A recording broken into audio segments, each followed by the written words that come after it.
obenya GMTV ahwe ama dwumadi a do ekoso onso wabeka ho no enie bomoden se obefa remote na remote no so na wako menu odu menu ho a de obeye nyina ne se obekọ channel settings tienie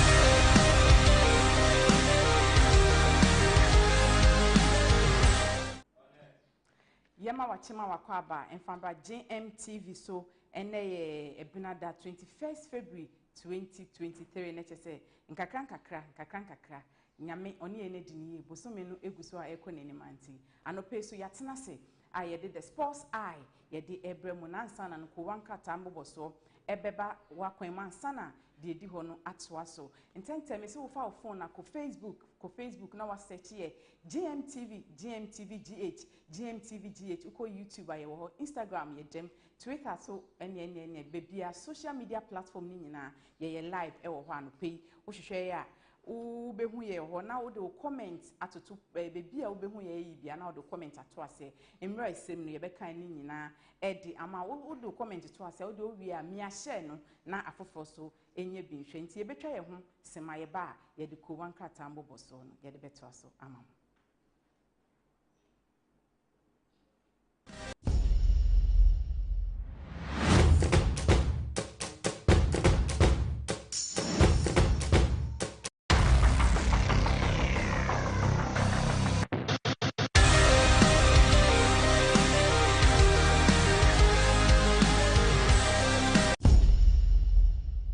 yada wasema wakwa babiem se mo nigu so amohwe GMTV Facebook me se ukọ hwa hwehwe ye GMTV GH ubehu ensem ni nyina enkyeremu ewo ho ye base ya na chese GM Sounds na so yase a ye de newspaper review no ye de eba meresem no ye de omo nsem betudwa e de amane ye de omo contact nyina ohia omo e de aka ho ama me se wo ye dwade toni anasa wo ton ade na wo pe bebi a wo bebo wade ton ni ho dero na akoye e de ama ode a fo ani bepiem e wo GMTV so fo ani bepiem e wa ha wo hwe ye screen ni so be hu se numbers bi etwegu ase wo fra ye marketing department for no mo no be kasa na bibia akoye e de ama nti anope yemfa GT Ghanaian Times yemfa indi kan emama wo se tension mount in Nairobi na chese kopiem ho a East Mamprusi Municipal Assembly no e wo northeast region and ye se tension bi ama ne mu nso ho a e de e be ya hensem a ne nyina paper no de ho ntwema ba wo de wonya paper ne bi to a obehu ensem ne nyina ewo ho osi GDP not panacea for restoration or broken economy why na ekase Dr. Dufo na no pe odi kakraba anope GT Ghanaian Times so di munchemu edi abaye de mama osi drill ship saga I did nothing wrong why na ekase KT Hammond na ndo akopie me vetting committee n'anima omutumi kanom we madam for cross da bi nya ha na ye be adam for 700 Kazel or chere say yes we be na ye hia wo ha no pe GT Ghanaian Times edi munchemu kakra edi abaye so ye de mama ya for the Chronicle yemfa ento asoma wo say reduce ministers from 86 to 65 na say minority for ene no mo kabia chere akufo ado ene na ban se nipa na omo wo aban mu as ministers omo do so dodo ti wenyina hu sika okwa ha hu sika o se mo ntete so na mo wi am se economy ni mo ayedin yesu na so hwe ministers ala egu waso e nti we na ene minority for edi kakra di ama omampani said abi mo ntete so na bibia enkoye enfama mo ene okopie mu so Alan so Alan de oye damban hene se Alan de oye omo di nti omo ta na chi kakra na tete 2024 election ne de empire ne bedwanti ho ne nsem kakra no pe the Chronicle so edi aba yedema ahwefo yemfa the Daily Dispatch yemfa Entwa Somawe or say Baumia is the best flag bearer for NPP.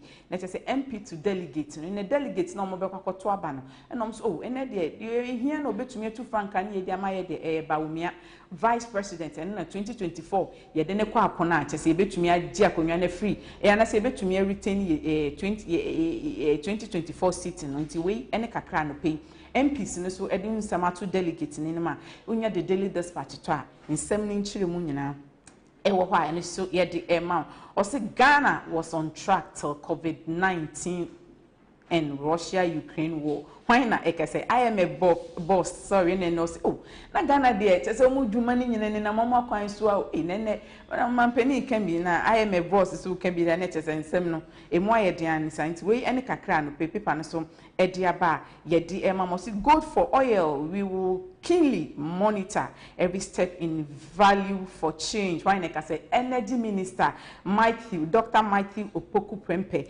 ene no so de kakra ba paper ni di mu nchiremu ye di aba ye de hunsem ye de mamosi Christian atu faith and good deeds touch country's life beyond football. Net say atu nyuma na wo ye ne de oh ebro bobo I can't say na no sini de on the pitch no it say oye adwuma oba of the pitch ne so atu net say obuanko fo an paper no so edi mu ntremu kakra ba ye di emamo ye for the daily guide ye for entwa so ma we say NDC and MPP NDC fight over new ministers in okopie me wo parliament I see NDC ni MPP fo no omo ntokwa gidigidi ntokwa be ya no ko de onya daily guide a nsem ni nyina entremu wo ha obehu Alexander Afenyo Martins ni fonyi eda osanso na Kazel atoforsen ono so ni fonyi eda ha paper no edi mu ntremu kakra edi about say you can't arrest let us say nari mampurugu youth cries ne say yesi omampeni kakra na youth for no so edi ama mokopie ma mampurugu ho a omusu edi na edi aba wo de onya daily guide nsem ni nchire mu nyina ewo ho yemfa the daily statesman yemfa entraso ema say abide by rules of engagement. Why na eka 7 na intim na pay ni mfonyi eda ha no so de kakraba na che say ni nyina MPP for any aspirant for ne yedi bi yedi amamo ese mo abide by rules of engagement nti we ni the statesman so ede kakraba yedi emamo say dambai chief lent support to Alan Cash medin kan e de honsem kakra atudwa e de amamo ene ukopie mo ha na che say Alan de yesi yeta wachi an santi de paper no e de abano ne for the business analyst yemfa ento so much from where GMTV also new vehicle registration by DVLA declines by 57.6%. Bank of Ghana and anopomo so mo de kakra because sikana na afi da so ne de ebe decline na because na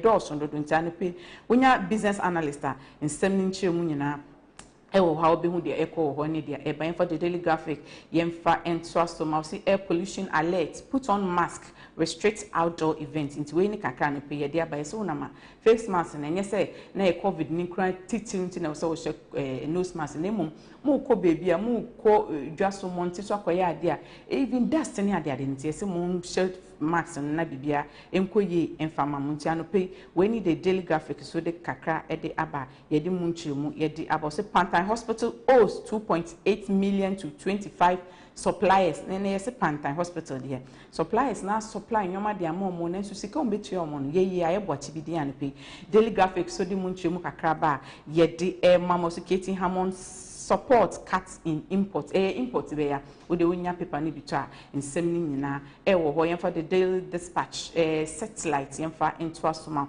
also teach in local languages in yesim nkwala no from KG ekon nye brofo ni nkwada bi muma ye local languages no enye fluent akola bi ho ha obisa no ni twi din set sekra wontumi nkanti ne Bureau of Ghana languages ena ne bi omo de kakra ba mo say oh mon cheche nkwala na che se ho nsem no paper no dia bantu de onya the daily satellite to a obehu nsem ni nyina enchemu ye the final to so amamo say foreign trips will not be approved if plans are not submitted as directed. Why na eka say Frema Opare chief of staff and pay or the kakraba net is a chief of staff papa and pay or the kakraba say according to be a mutu kwama trips in the hadabi on one science here crana approval some family kwan so na man submitting your my was when the back into the onya paper ni bitua obehu the finders won mu kakra or the amamo say Alan is a son of Dambai chief nene mo de kakra be net is Alan there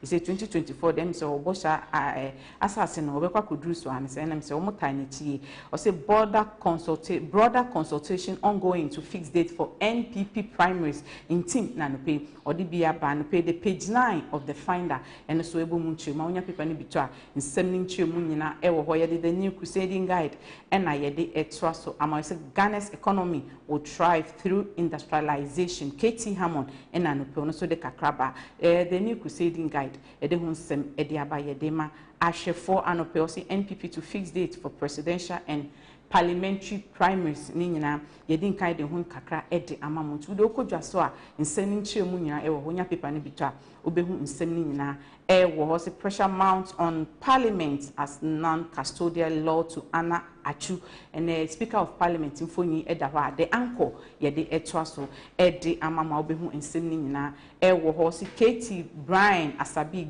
grilled by appointment committee ye me say Andra de na ukopie me wo appointment committee ni ma vetting ho no ye enya grow na ye bisa wasema afi na akochem say oh atofo say you are my friend so you should know say no na higher media grow ya be here nam for seme ho vetting committee unti we any de kopiem e wo mrahye bedwama unya paper ni bitu a ubehu the details of the story and pay the anchor and so the kakraba or say education minister is not an effective ranking member Benedin semia to nchemu de pe ankwe obehu ensem ni nyina e wo ho so you can't stop akonta but spare akoben mining and ejua youth no enom so mo de ibia hihye mu ho na chese omo adwaye ankasa anope de anko eso di mu nchemu kakra ba ye de ma ahwefo anope nti no aha na newspaper headline mo boso no ye de besi na Soulja ene na pamfo e de GM Sports Eye atwa so mama GM TV na nra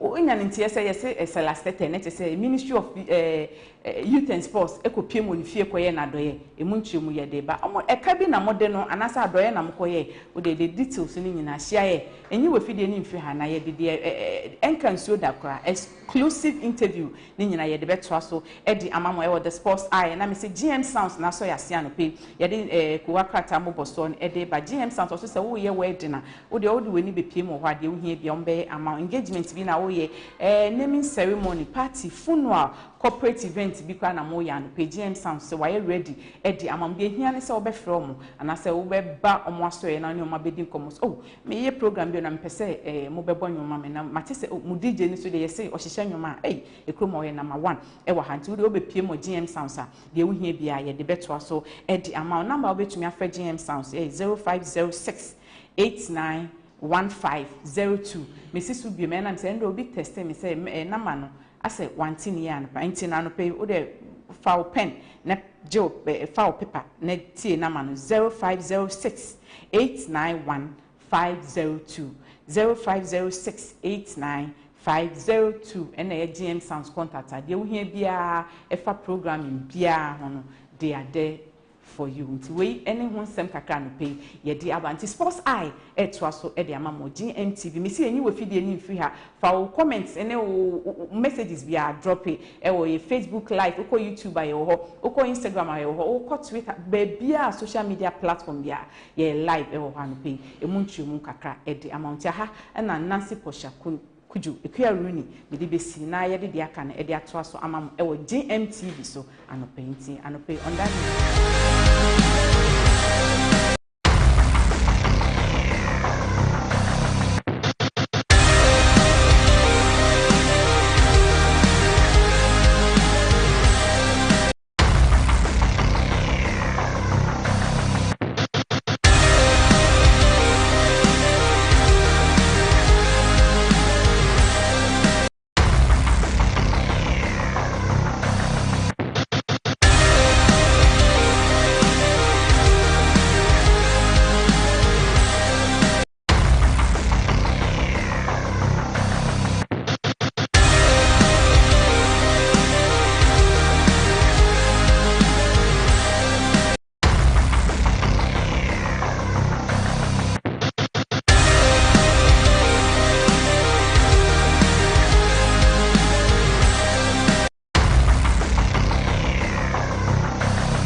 All right, abusua yanchacho bibia na yansanda mase se mugusu amohwe GMTV live and 10 times so obekọ Facebook okọ anu wa search engine na wa search for GMTV GH GMTV GH o like na do comment aba na wa share wonu abenya akonya atumi ahwe bia beda Nancy Posh akujo as Lady Posh say or the newspaper review abeka insa de adu so eye agudie mu nsem no edoso ntenya fidie ne mfiri ha once again the firm Isaac Osai Emmanuel Stonchist the Blakk Soulja any enten free sabre ekopem say about 10 exactly 10 o'clock ebe sorry jumadi no so na di ho nso atumi ato aso show negusu a ekoso no ye the motivational message betudwa ye betu ye ho fo na ye de ahye ho kran na ya boaso ye de ato aso awo animonyam anase ama ya brabo no nso atumi atumpon abrabo na egusu a ye bo ntentantam so yanhwe was be grateful for every second of every day that you get to spend with the people you love.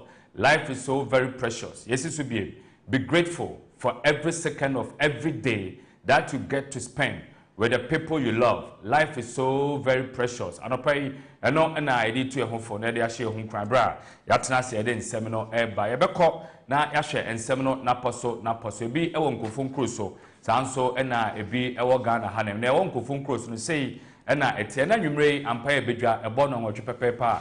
Exactly 8 p.m. Pepe UEFA Champions League. We a round of 16. Nyame aduma afei ena etwaso bekaya last week ebi twaso koso afei ena yesa etwaso na ya hwe ne obetumi abɔ no homɔden adi nkunim ene ampaye ebedwa ewo Anfield 8 p.m. pepe Liverpool versus Real Madrid wan ene bedi no yonkuso nkunim anopa yete say Madrid memrante ne supporters no enya akonya kopiemu ewo Anfield omukoduru ho ne ensama supporters edema Liverpool kanese wani ensase ka kire yebehwe ne edi ho nkomo kakra sanso na owuramu ewo Dutch Bank Arena and Frankfurt omo enso ene Napoli ene de be hwehwe so sa match no 8 p.m. na eba so hwan ene bedi ne yonkoso nkunim ho nkomo champion Benito de betudwa ede amaya na hwefo anopa bia ene motranse edi djuma okasafidie so aha eye GMTV channel so say after the games na china ebi nso beto aso akoso RB Leipzig, Man City, Inter Milan, FC Porto. Now who takes over Manchester United? And also a question among for ebusa Europe, especially England and Manchester Krumho, Sir James Arthur Ratcliffe, our young feared your song. And answer 42 years, Sheikh Jassim bin Hamad Al Thani, and also a Qatarian. And to me, wine and a sefata, say Ninsa Ebitumi Aka Manchester United. The Hong Kong, Ebeba, Ebra, Gusu, Tinkunyaso, our GMTV, Ebeba Ghana, na Yashe Ghana and Sensama Menoka say, and also ADSCA, Ama Manfo Gusu, APBK. When him say, Abrantia Fanny Christian Achu, the home sem a baby, since a semi shassie and a GMTV, a factory also, say Bebusa, near Busem Bib, say Hena Christian Achu Akoshe, wa frimu anawate akra ote asase su biem na no na na du din sempi tudwa champion Benito Kasade fa ho Nancy Posh akojo nso kasae na no pay ye rewura ma ne mpanifo bi adi nkomo ye the update na exclusive aftermath of the demise of Christian Achu ho nkomo nyina e wa ha ye be try na ye ne former players ne bi nso adi nkomo omo nya akwanya ne Christian Achu esi akan na ya hwe eno nso Puma Sibre John Pencil a legend edema the senior national team the Black Stars ono so akasa ede afa Christian Achu ewu no one de oblemu Ghana Football Association ede enti ene bema papa e fa John Pencil ede blame bema Ghana Football Association ho nkomo nyina aye ready anopai ede ebre na hwefo ewo GMTV enran so ena yenya ne ntese former Black Satellites national under 20 head coach your friend Silas Tete Bobo obekaya the year 2009 obon ho moden e de Ghana ekwa lefte AFCON ewa Kigali Rwanda wasa to aso kopiemu Egypt e de Ghana ekwa lefte World Cup ne bin sida say an African country ebetumi a lefte World Cup then wachina obaye no ne sikasem ekwa e basa yare abono amanfo eguso ye na doye enra ene nya ne ntese ministry no nso akeka omensa sekakra apesika akoma kochi ehon komo etisei oje ye no de no kan ne nyina e wo fiduem ha no pai ya trase na se ye mpensempense mu na ebete ne nyina e wo ha ya from Stonchist the Blakk Soulja sports eye and aguso a wo hwe enche na champion Benito agina adwa no de yekọ ne akoje amano ne nsem ne nyina metwa me ho aba me ba ne ato aso.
wakwa babiem emfa embraje MTV Sports and Augusto Awoshe.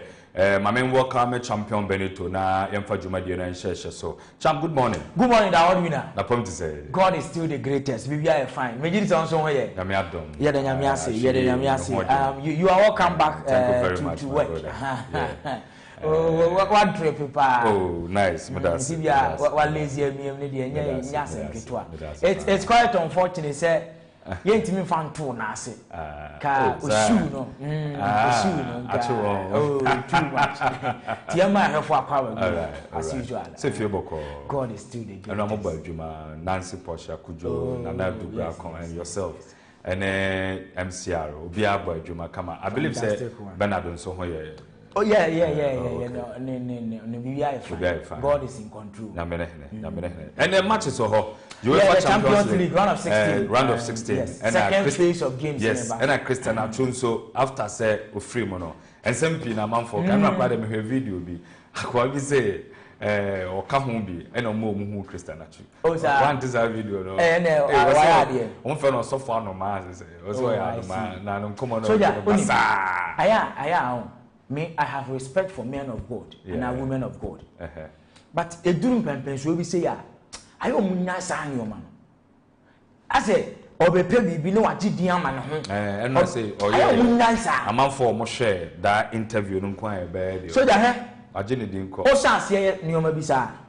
One I will go when mass. 2 what could yanko any mass. 3 oh say Yamijuma. In 2 years, near my bisa. Obi a onje nyankopon di na opeso ogidi no saa de na wo ye no o ma gindi abaka se mu kra mu di atro mu afọ nyankopon di na mu didi hu entime ni o ma bi se du kra ya me bese nke ye di o mu ba bibam kra yeah I was sure meti ase se spirituality wo ho spiritualism wo ho but ya o mu nya na nyankopon se ana awurade yi akyere me ana nyame ma me honhom so ma honhom so a fair enough.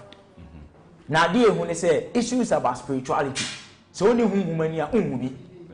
Say, a man said, me buy and back at you, so just say, oh, and when Uncle Pom man whom so could see, I know they may call take it. Now, they went to say, no crown and no clear. And today, I can say, I saw for any binum, and I saw for my mini binum. So the mamma come in Aminka. Say, Uncle Pom can ya, and for one day, my cousin Yamanaka. And I got it in Brenima, Uncle Pom can ask Yamia cannot go up pie from Nashaw. Nanka grab that girl na siwa pampam but any I do moment it's unfortunate nti nyame kan kra obi si nyame aka obi a try na yes but all in all ne remains na bedu ama ene die masate asem fofo kra say de no watchiro honom no wo say ade ni see ye no amanfo pi raise consent by you picture bia na ase yebubu dan wanachi na o shakona bi se ya na se nipa shakona na ase nkan se menim ye beka se wa proaka ho a na ase wa tare dan ho sensene so for days so e buy no am Ghana for do na ka se Christian Achu na tare ho no ana so no ne bo ho no na no anse sa te se ese nyo no a ben ba mebuza se ti den e o modi fra bo chiri buy take you den o modi buy then na box as adaka ni no eni nipa dem oh say you Christian Achu a ehun no way so o say nyo no na bo ho no na ehun no way nana good morning so ho ye baby aboko de ede nyame ase nyame ado me ho de ndra man se won ka ba de nyame ncha de ende odo abeka yensa asuzu a yen ndra yes atade ni edum kakra e de be yesu na wo ni ha so it's good say there was washa ni edum kakra we are all morning Christian our brother Christian Achu yes it's good mess about so bio ben na wo kasa so yeah na me ka say Achu situation we na see apart from bibi e won bia no e yesabi nipa ho asem na yeka and me ka asem we time up situation is say me crampo I don't support the idea say be who are too fun po ya famba public domain but from where I sit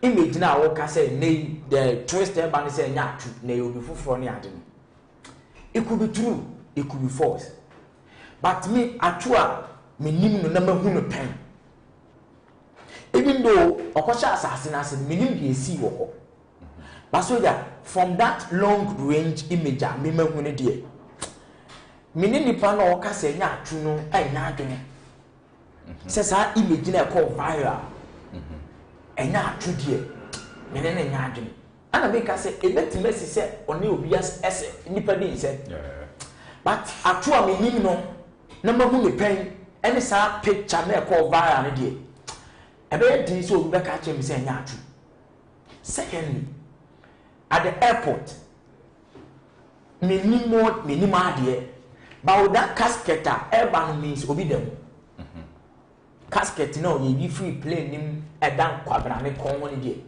it means obi dem enti send dey obi ka che me say yehu image of Christian Achua supposedly ye musu o makoyi no am my arrangement crowd and for flight am Ghana na ka say say image ni na atu but you be fofura ene indirect obi so chere say ene ye de na Ghana ni ade nso bibi wo ho but say dey nyere kan menyim ni say so far you hu body no obi anhu ye mbie so obi anhu but emeye din say ye ba be gina monten so naka His Excellency the Vice President Koho Ghana Football Association CEO in General Secretary Woho any other dignitaries in fact Mr. George Free ye le sanida mo ka delegation mo di ade ne bai no ni aba be ka say it wasn't that true and I say oni ho there be AC okay mame ko na ho na me gina na so agent chef for some few minutes na ko fa na nsem no amamfo pi kase image na circulate on social media time yete say ye ho atwu ye ho no wawu no and as what frat as first as so no e be say image no nya atwu but my question is say nya atwu a de na mo de to adaka ne ba nipa nso a omo fa free hen because we antese say atwu wawu e de na wawu ye ne koto morgue ha and I said no koto hospital ha but also what I say I want to know you know and I said no you know so body near be so and I am be so one a bit man justify say in net so yeah but already not to cut you short nipa no ka no the Ghanaian community or Turkey okay amu penny baako one sabik okay on the case say image na call viral enya atua on the case asem on record until say oko Turkey Ghanaian community yes amu penny for the baako and I am penny for the baako na e kasa say image na nya ebi nso a baby akodru no atwu abusia yenyansie no yembie body no so nti omo pese oma no ekata so kakra say the be enko viral na sabi obi amfa abusia no like omo ndi omo ho fewo omo nsire abusia no because nya abusia bia na pesa ade no na mamentie won so side I think it's simple managing of issues.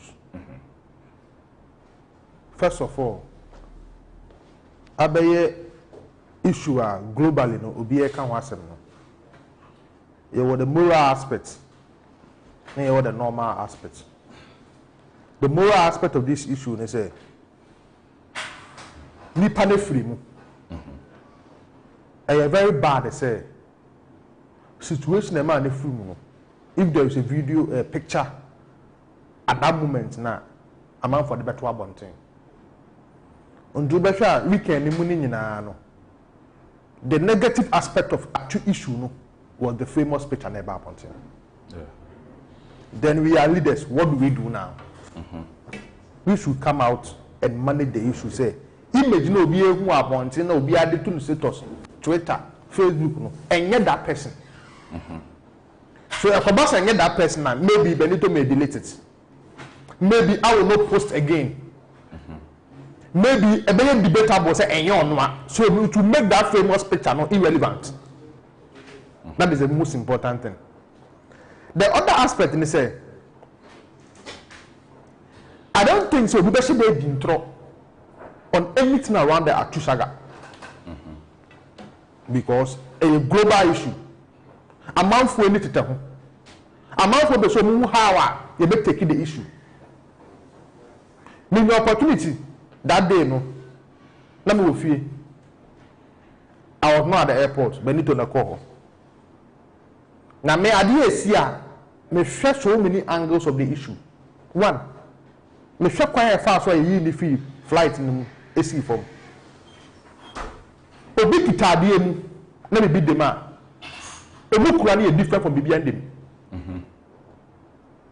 say bia yeti he ade si table we so o si emfa table we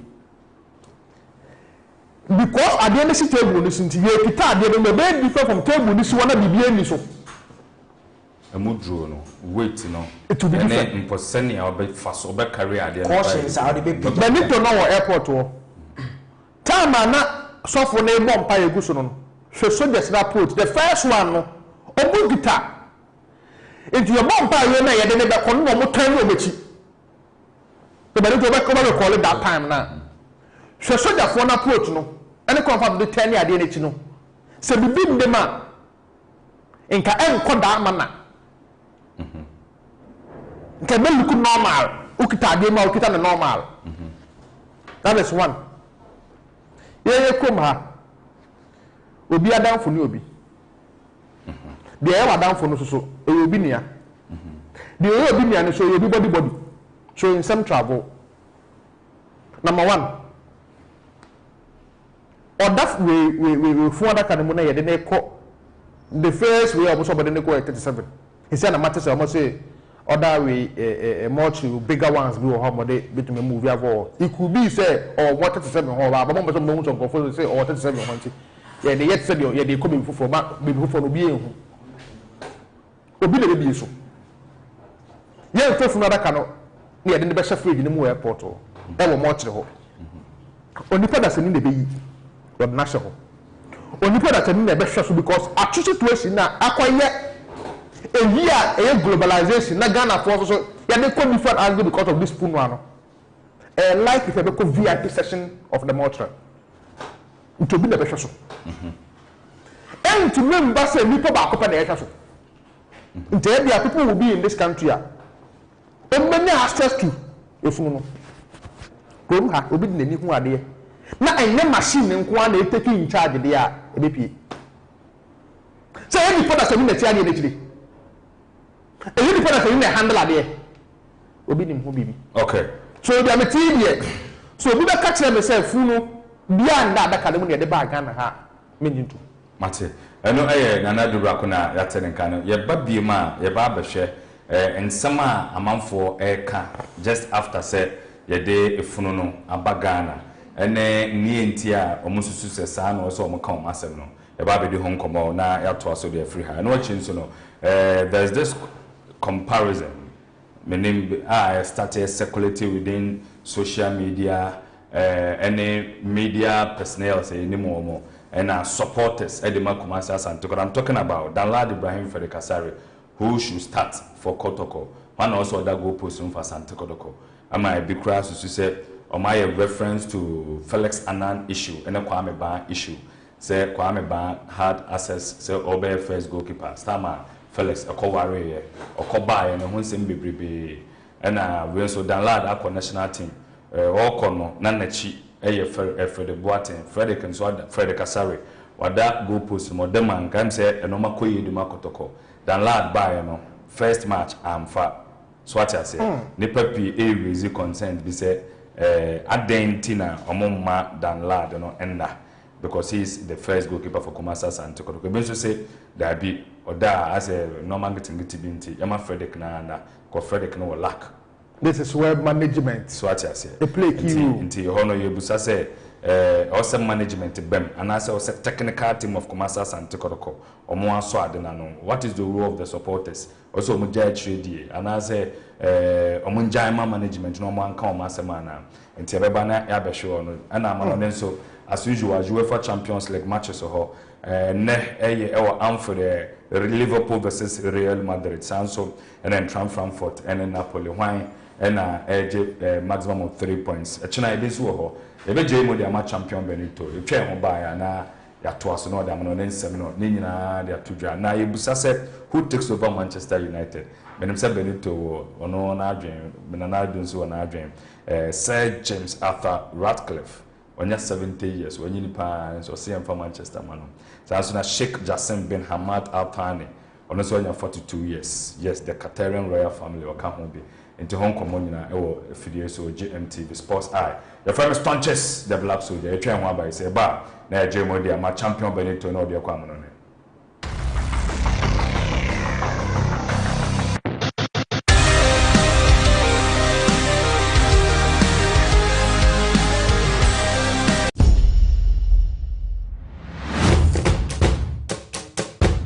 and a trusted Tuesday by Yama phone in our crab and Fambra GMTV so brasso amana sema awo dwumadi no so yenyem adwuma esan se yesim konyase and some outdoor ana edia the church still ewo the month of Christian atukasam yewem na yadidi ho nkoma na afi yahwe ne pomasi bre me wa join us on Facebook GMTV GH Facebook na oni entu anamo ye YouTube na afen so ye Twitter page na nyina active into kwa join the interaction na ye know enko na afi bibia nso entimi enko kama berasto obetimi de o messages no afa 0556924666 0556924666 na afi bepam ya ye ho adwuma ede amabusua ye from champion Benito ya den sem no bemu na ase ekodi ama GM sans ye bekwa ba na ya bedi omo nkomodo to na nemo production team MCR ene camera sound lighting no munyina echeche ne yede ensem no ma the biggest question from last week iba dudu na bisa say who takes over Manchester United andra me beti ho ma say Manchester United o take over no ho sem no I take a different twist na dia ba kokra ene say Manchester United take over no eyedin imminent esan say Glazer family no close to not less than 18 years. Almost say ombetimi de osomna so haya na afro before abefa Manchester United adwuma na team akokama de amomo anyempia say na so je ebisa no ebekọ Saudi ebekọ Qatar ana say ebetena Britain kromo no ma eni ameno ka say the Manchester United fans no omo ogidie say ekom nko a de one odisike ba 2 o share package omonso edi gu akwam according to omo proposal the nko Manchester United team no agina ye na afa ne ntuma perform nko a ana omo hwehwe say free Saudi say free Qatar free Britain ba now the sike be say United team no be dane nioma now for Manchester United glory days no assign abanko adia omo se da ni ho asem ke nedie akoya the battle between Openina your friend Sir Jim Ratcliffe and afin so Qatar no omo nyina so at the maximum support in eta Sheikh Taniachi say omefa team no na emwa acha eye nyame atoma within next week officially yebo de be kwa akoduru America catch say Glazer family de o ma ready say Manchester United team no omo beja ho akwa no eye kakra efi Manchester United for na asoe ba na wem e Chelsea for club me ba cho pressure e Graham Potter so e tan say Thomas Tuchel adwuma ye eto ho no ma Graham Potter e beto aso no mo gidie say Potter ne de masa onya de esan say ni nyina na Chelsea for nkomo mudi and he said this is our hero and not Potter. I'm say Thomas Tuchel no ono de ono na omo gini di na omo ye mistake kra say Thomas Tuchel in 18 months adwuma be ma Chelsea team no ebi na production adam that was screens so into Chelsea fans no omo campaign say omo nya Graham Potter kwan ya investment we ama not less than 600 million pounds.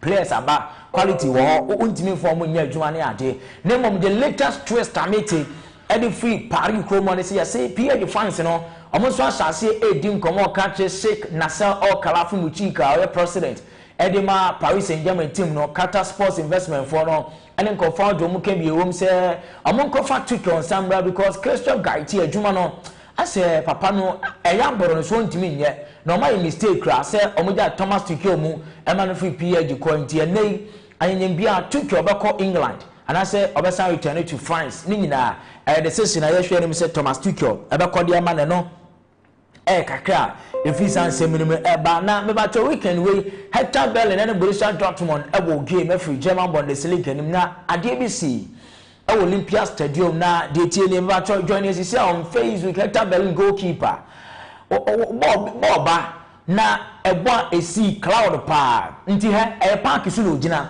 enye so gina bontin ba bi o park su no gina na ogina the half of the penalty box ana cloud esi ohwohwe owu bibia o stadium mo nti we thick smoke over the weekend Hector Berlin game on the Borussia Dortmund boy the kosi nti Hector Berlin goalkeeper ne dindi Oliver Christensen ogina penalty ohwohwe na ni so biri no ni nyina na say thick cloud and say smoke and so AC park na so ache say na onim dia kwenti at this point more by crank bedin say bia Oliver Christensen obetima say bi e de ama side no Hector Berlin no kakre for mo ba na yeka weekend games e to dwana Shannon so emam say na no ada and Manchester United ebo game editor Leicester City was on Sunday na Manchester for no second half and mo be ye Juma Marcus Shaw for ne other guys so mo see form to tontena and my Manchester United team ne ko wi ase na o matwa Leicester for kamiensa ama Brendan Rodgers ne side no team o mo pa na Federico Rodriguez ara for Fred only say assist and my Marcus Alberto Rashford dey say go match video ensa kan no edi adanse se na Fred de baba ko stadium ho na ohu se ne papa ya assist e de ama Rashford ase goal no jubilation na nya asem keto akọ enjoy the field no on Sunday Fred ne ba no ekwe ofa so jubilate ne papa assist edima Marcus Rashford na FMC afa sound ne to ase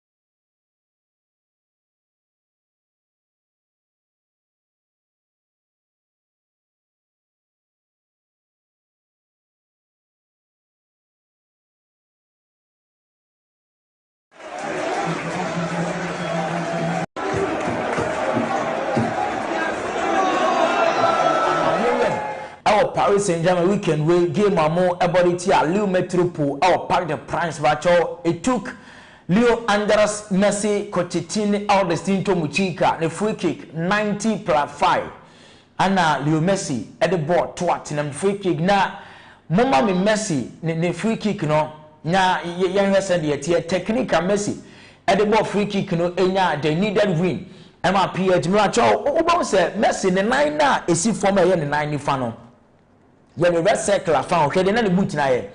Into Messi, it was out of pain. And a boss free kick no to atema PH into oh share Messi technique no. Sibi an 9 ankle no da from.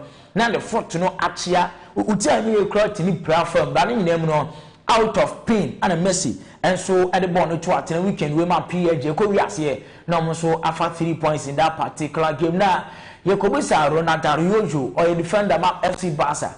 So no onyane inspiration say free no say or come obia so ate say onipa baako a onu Ronaldo onya inspiration say free nchen pa Carlos Pio former defender and captain edema Barca na ense da nya woma say Carlos Pio ni playing days no ohwe the videos na say onya konya hwe no na ohwe adwuma nso abrancha ne din ede Ronaldo elba similarities in ohopa sibia okọ big tackles sibia defensively ohwema omunso adwuma ekọ county wey ayensam Ronaldo dey atudwa se Carlos Pio and the inspiration and tear that screens in so onyemu akonya na afi wonso wetimi ahwe ne kama pa na wotwe mu tie asamba akọ a ebesensen wie mu bia di ho nkomo it was Christian Atu Twasam and I just say ye did ne ho nkoma na over the weekend Comfort do na pay tribute to the Christian Atu Newcastle the entra ye be ye hu adwuma ma eno achi kra entra ye sin konwa or sports show no so no na no ada class sports them tribute omo pay Christian Atu ye dini nyina ehun komo ma na de tiemie mame fan to just other football clubs and afin so football personalities are omo so show interest pay tribute ye can sha see from Mr. Sanidar de no so Sanidar a former communication director Emma the Ghana Football Association the tributor Ope Edema Christian Atu Twasam the Dow screens and he says Christian Atu served Ghana very well on the pitch with humility, joy and sometimes humor. #Atu, #Christian Atu, #RIP Christian Atu. Mr. Sanidara and also tributor what paid Emma Christian Atu at Dow screens and so Everton Football Club young former the NSO Everton for no I'm also quiet Omu epi tribute to Christian Atutwa Sam and that was screen so it says we are deeply saddened by today's news that Christian Atutwa has been found dead following the earthquake in Turkey earlier this month. Our thoughts are with his family, friends and colleagues at Atayaspo Football Club and everyone affected by this tragic event that claimed so many lives. Christian Atutwa Sam and that screen so AFC Bournemouth also a Premier League side also pay tribute Edema Christian Atutwa and that screen so on Facebook GMTVGH on Facebook, YouTube, Twitter. And Bournemouth also tribute in we are saddened to learn of the passing of Christian Atutwa. The thoughts of everyone at the club are with his family and friends at this awful time. And here Bournemouth for dear. Now Newcastle United, a former team at the Emma Christian Atutwa says we are profoundly saddened to learn that Christian Atutwa has tragically lost his life in Turkey's devastating earthquakes. A talented player and a special person. He will always be fondly remembered by our players, staff and supporters. Rest in peace, Christian. And on my day, white akoma atu the image and that's so Chelsea Football Club also Christian Atutwa ekodin nku o kakra. Almost tribute everyone at Chelsea Football Club is devastated to learn of the tragic passing of our former player, Christian Atutwa. Our thoughts go out to his family and friends. Atutwa 1992 to 2023. Atutwa Romelu Benjamin Lukaku made a born goal weekend way Inter ever game. Our Syria but Lukaku share goal. And also edit tribute way Emma, the former teammate. The and say only a Juma our Chelsea in 2 rare images me na Inter the end that fan Chelsea the end that for Romelu Lukaku says rest easy brother. This one is a hard one to take. It was amazing to be around you. Your humbleness and love for God. The way how you worked in training. The love you had for your family and kids. Not just may God give all the strength to your kids and family. God bless your soul. Love you always. I know I remember Lukaku. And also dear no. And a young well juma eti. Ama chop. Samini so. Apple tribute to the Christian Atutwa Sam. It says, we lost one of the good ones. Could have been any of us. Let's pray a day comes when our government can fly a qualified crew to go rescue our own. Let's pray a day comes when our government can fly a qualified crew to go rescue our own. Hashtag RIP Christian Atutwa. May God comfort the family and entire country. True Black Star, made in Ghana. One of us. Hashtag sad. And here's Samini dear. Now, former captain at the Black Stars of Ghana, Stephen Tornado appear. And also tributor Opedima Christian Atutwa Sam. And that was screen sinner. So Nancy go home says this was not the news we were expecting, bro. But God knows best. My condolences to the widow and family of our brother Christian Atutwa. May he find rest. We will miss you. Hashtag Christian Atutwa. I know a former captain Edema the Black Stars of Ghana. Stephen Tornado appear. I don't know so this in 7 Atutwa for Christian Atutwa. Any yebu mama near Eddie. I'm a quick one young room. Nami Atumende UEFA Champions League round of 16 second phase of games. What's that I say? Oko Anfield, Liverpool Stadium. I Liverpool etana watching Real Madrid. Exactly 8 years. And as I gave me a to them, I'm fun to that. Say, our game in a court a man Ice Van Kovacs for Romania. On the center of the match, I came to be beyond Sam. Madrid traveling squad, no more do no. About Thibaut Courtois posting David Alaba bet master game na Antonio Rudiger Adam Militao Danny Carvey almost complete back for middle of Luka Modric Eduardo Camavinga and Federico Valverde anyone Vinicius Letizia Junior Karim Mustafa Benzema and Marco Asensio Williams weighing a possible 11 demand Liverpool Real Madrid mum Oko Liverpool as usual Alisson Ramsey Becker everything for post or John Alexander Trent Arnold Joseph Gomez and Virgil van Dijk Andy Robertson who completed back for middle. Jordan Anderson, Fabinho Tavares, heavy a little bit my ball. Nanim ho Cody Gapo, Roberto Firmino, Babo Santi Oliveira, and after Mo Salah Galloway a possible 11 at Real Madrid and Liverpool size in the meaning. Nentra Madrid squad no coco drew Liverpool Chromono.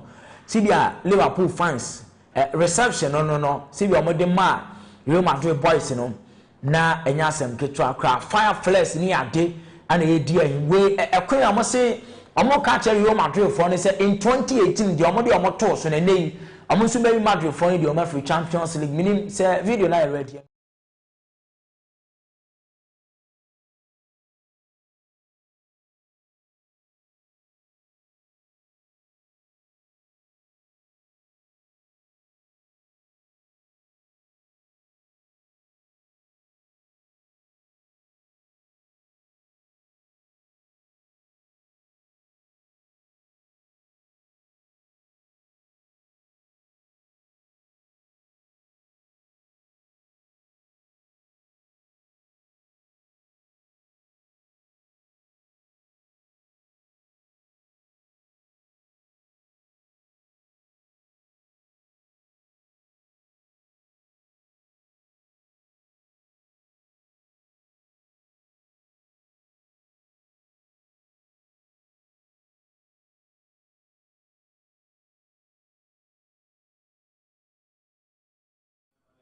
Until Liverpool for na kwan am fans efa so Real Madrid players na akwa bandra ewo Chromo no na chese yaye mo adwuma ye be wram anyem bi asen kra na game no ebe kwa akoduru but one another game e to dwa Comments Bank Arena entrance Frankfurt ebo enwume no wotwe ya e de TSC na Napoli the Inform Club Europe any domestic league ni nyina openi of one say Artudia from Portugal and yes center for the ma sa game ni no eye na nyame atoma Champions League games e wo ho emu komo na ye di ama e wo dwumadi ne se yemfa na se e ma GM sound say one time ana ye koya no pay ya de amana ne nsem no e ma nsem ne dose nti yemfa mpem so ha na afi Stonchist the Blakk Soulja ne abetwafo no ewura na ombeto aso GM sounds the American culture say occasion bi a wo ye bia ye wo ho e de ma ye services no ehuni asem bia kama pa nti odi a wo ya ne se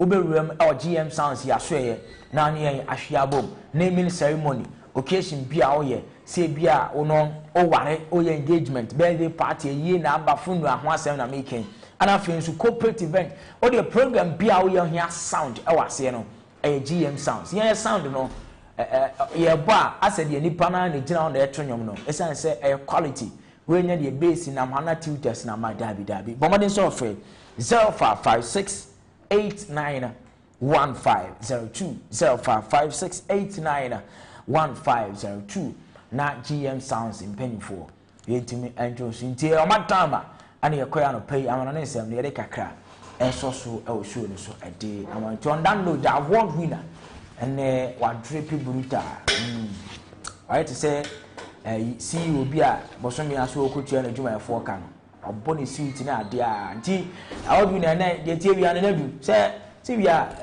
boss a drip di so de ekodi fufuo na nke ewie na nanka yakwa enwe adwuma nti nanka bibia akwa we mo se Michael pija ne se we tro nkenya bad kra I believe say MMC afo no so me be yankene ke ewie ya se bi na Stonchist wa body suit na de $1 shem euro shem ni ade ko de fa ayi na de ye base wa se kenya bad that is the best thing kenya bad we me ma Soulja mbam kra ma we do wa dun transa kenya bad na me wa again Tuesday the best thing e bit mercy no thank you point 10 na nko de atena ne car ni nken ye fufuo your time and the whole day nti or the yeko fufuo ni ba na nka ye wi so na Jamaican say ne kwan so I know you are the I'm not far from right titi on now it come to from na mempon you from champion Benito adios amigo.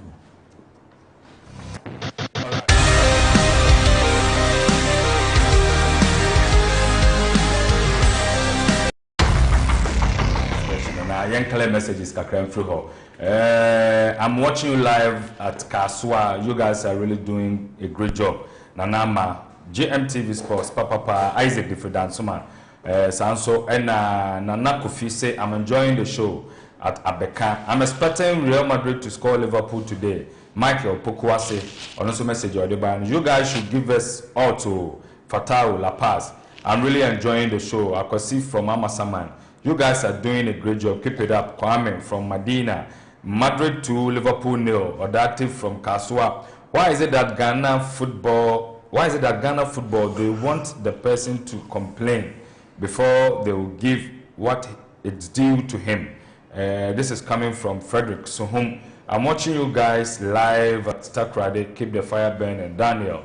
Also message or the buyer. Only God knows the best. Rest in peace to Christian Achu. Martha Edifiko Forudiana Eba. Sansona Ose Madrid. Emmanuel Kaneshi. Messi is the real goat from Pong. And so Edifidome and Eba. And then watching so Nanaya answer say or her show live from Ashoman Estate, Maxwell Agege, and also so Oboy Abasono Jumadia Edi. So a dog dona waha as and when I show no Gusua Econo, Edmund Chichumo, and then Monkankani will show social media and in so the brand. To do any so local Facebook qua. Now I shall search engine or searching for GMTVGH, or like another comment about share. Only a bring up to me, I should be. So now what's happening? 0556 924 666 0556 924 666 for WhatsApp and SMS bra na yankin kind in come and fama ne supposed to be around topics idea to dra baba discuss especially local Christian Achu after the demise in some amount for aircar and then the keke kahunya any asema to dra who should be in the goalpost for Kumasa Sante Koroko? Should it be Danlad Ibrahim and as a Frederick Kasari, a home commodity baba? And I'll pay a baby discussing UEFA Champions League and a bonum trick Pepe Path. Where Tuesday night football, UEFA Champions League, what 10 years now, Tim Kamwa. Now we am cry Ash show. Our Anfield, Liverpool versus Real Madrid. Who wins? Sanso and Emery and Frankfurt versus Napoli. Who wins? Home commodity now, figure moha. Aha, GMTV. Sports Eye, and I will share. Nana, good morning once again. Good morning, Soulja. Yan Shasi. Yes, Are you going to talk about Liverpool, Madrid, and us and Frankfurt? The end of the Shasi. I'm Shasi free. The informed team in Europe now. I think it's Napoli.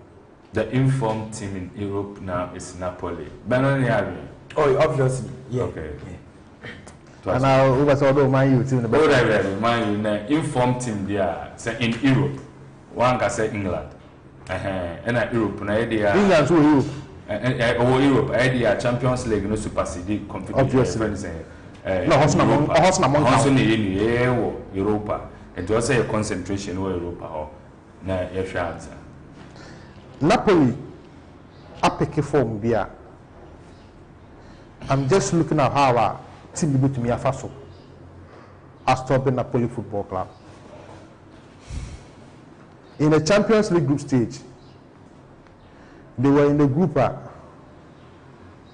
Liverpool won. But the above group stage in the way, Napoli was on top of the Champions League. Entering Frankfurt, a qualifier to the UEFA Champions League by virtue of winning the Europa League in Europe. Also England, Spain, Germany will be the 4 teams that represent the Champions League. But while we have opportunity to share this year's Champions League, don't say not German teams in year 5. The reason why not German teams in year 5 is because the original 4 teams that qualify from Germany, not entering Frankfurt and come. But because they won the Europa League, Europa League the qualification back when they say, we need the Europa League at the following season, Over Champions League. In Zubekaya, even in 2012, when Chelsea won the Champions League Alliance Arena against Bayern Munich, that season Chelsea didn't qualify for Champions League. Yeah. But because they won the Champions League, they have to make sure say the following season, almost answerable. Season about 3 or 4 seasons, they met Arsenal in the Europa League final. That season, so Chelsea, finally almost served in the same situation. Because they won the Europa back with Eden Hazard, David Luiz, and the likes, Chelsea the opportunity about Champions League football the following season. This year, it been a 2 entrant Frankfurt. So Germany have 5 teams when it comes to European competition. Obviously, Bayern Munich was there. Borussia Dortmund was there. RB Leipzig was also there.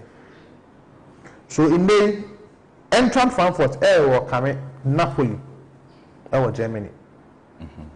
Who team back more results and get inconsistent in the Bundesliga? Entrant Frankfurt is one of them. Who team back on more form in Europe? Arguably the best team in Europe now. Napoli. Arguably the most informed player in Europe now. Abantene referring Victor Osimhen out of Nigeria. And the Meru Kosia against Napoli. One thing they said, their style of play plays a key role. Players may see a kind of park national. The most important in the squad now, Victor Osimhen is a key player to Napoli. So, on monitor situation now, these are the areas I saw. Game may also Germany. German fans need to support behind Omutima. They are very stubborn when they are playing at home. But don't underrate this Napoli team. One result I'm very surprised this UEFA Champions League is for entrant Frankfurt to eliminate Napoli Football Club. May I show you Luciano Spalletti Genoa or 21 how we can manage the Champions League and of course the Serie A. But when we monitor Napoli team we are. Adeba almost strong card here. It looks like the Serie A is a foregone conclusion. It looks like. Yeah. Because what you mean more than 10 points in the Serie A. Adeba they compete with Europe and say and more opportunity. Now concentrate on the European trophy because and remember week in week out. Yeah. So in May, Napoli Adeba above with this season. And the number of points on my mass in the Serie A. A guy my no will see a can be in the Champions League. My confidence was because they know say the Serie A it will take about 4 losses. And some will be able to make catch up. Yeah. Besides also how many do almost form to saying. Now was a Napoli do see a kind of Gideon back on the wall with team say. Only a potential winners of every game will be see a kind. And I thought I remember buying to key way in their game against Eintracht Frankfurt. Eintracht Frankfurt boy Europa League new year. Not player make it Eintracht Frankfurt team. They friend Philip Kostic. Season the day no, not Juventus for the final and they call Juventus. So May the player will replace him with team will be a key player. And that man Eintracht Frankfurt. Well, we have opportunity to World Cup, you know. Abante now makes that famous chance for the French national team. Almost force a new team of France into manage World Cup. No, Colombo Wani is a key player for Eintracht Frankfurt now. The numbers, the performance, the influence in their team. I speak well of Eintracht Frankfurt, but the team Nangahana only consistent results. I will tip Colombo Wani to score, but Napoli to win. And do you be maybe a 2-1, a 3-1 win for Napoli? To be honest, will not be a barrier. Even though Napoli air travel for Germany, no. Napoli straight win. Yes. Obekako win 3-1. Napoli straight win. Yes. A 2-1, a 3-1 win for Napoli. Anytime goal scorer, Colombo and of course Victor Osimhen. Okay. So a 2-1, a 3-1 win for Napoli. Napoli are playing good football. Okay. Ken Minjai, Hervé Lozano, and the attacking player now supporting Victor Osimhen, quality player in their team. They are really playing well. And Lobotka and our own Oscar, you can say Zambo and Guiza. Yeah. He's playing well for the Cameroonian international. Playing well for them, Di Lorenzo and these kind of players, they are doing well for Napoli Football Club. A 3-1 win or 2-1 win for Napoli against Eintracht Frankfurt in Germany. Now to the big game. Liverpool, about 2-3 weeks ago, and can they are representing Real Madrid? They make us say a straight win for Real Madrid. But their game against Everton, and their game on weekend against Newcastle, as some are getting part of the Liverpool team go into today's game. The team has really picked form at the right time. No, it's been out to Liverpool. Liverpool team are picking form at the right time. Nobody goes to Real Madrid. Because we know opportunity to show Liverpool team against Everton. Oh, good same pack. When you say I think we're out for. We know opportunity to show Liverpool team against Newcastle. St. James Park during the weekend. you will see say a new wind is blowing in the Liverpool team. And then back when Liverpool air struggle, the two strikers over the ball, over the bad this season. One in the summer, one in the winter. Cody Gakpo and Darwin Nunes, no more struggle. But in the game against Newcastle, these are the two players who are on the score sheet. In the game against Everton, Cody Gakpo was on the score sheet. So it looks like the players have started picking at the right time. Even Mohamed Salah was on the score sheet.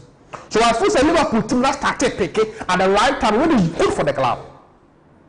About 2-3 years ago, the debate was, should we leave the club to go? In the 7th season or struggle, some of the key players are not living up to expectation. But in the last 2 years, dynamics necessary about Liverpool Football Club. Liverpool is really playing well. The good news for them is that their game against Newcastle, they were able to welcome their second deputy captain, Virgil van Dijk, into their side. And maybe Kanka said, anytime they Liverpool bar, they are guaranteed of Virgil van Dijk, Fabinho, and Mohamed Salah. More opportunity and more chance of winning the other high because they have been the most influential player in the team in the last 5 years. So I thought that the coming back of Virgil van Dijk, the performance of Cody Gakpo and Darwin Nunes, and Liverpool team together with Henderson, Fabinho, and of course our own Thiago Alcantara. And Liverpool style of play no asakra. And again here, Real Madrid team in about. Okay. When you are in the second half, on that 2-0 win against Osasuna away. Marco Asensio making sure that on the second half, we influence game no. Madrid so gradually they are picking up. But Madrid is struggle when some key players ain't available for selection because they have inconsistent defense. And then Rudiger, Nacho, or David Alaba, Rudiger. And this is Militao, Rudiger. In the back of the back four, no, they were consistent in recent times. Acquire Antonio Rudiger.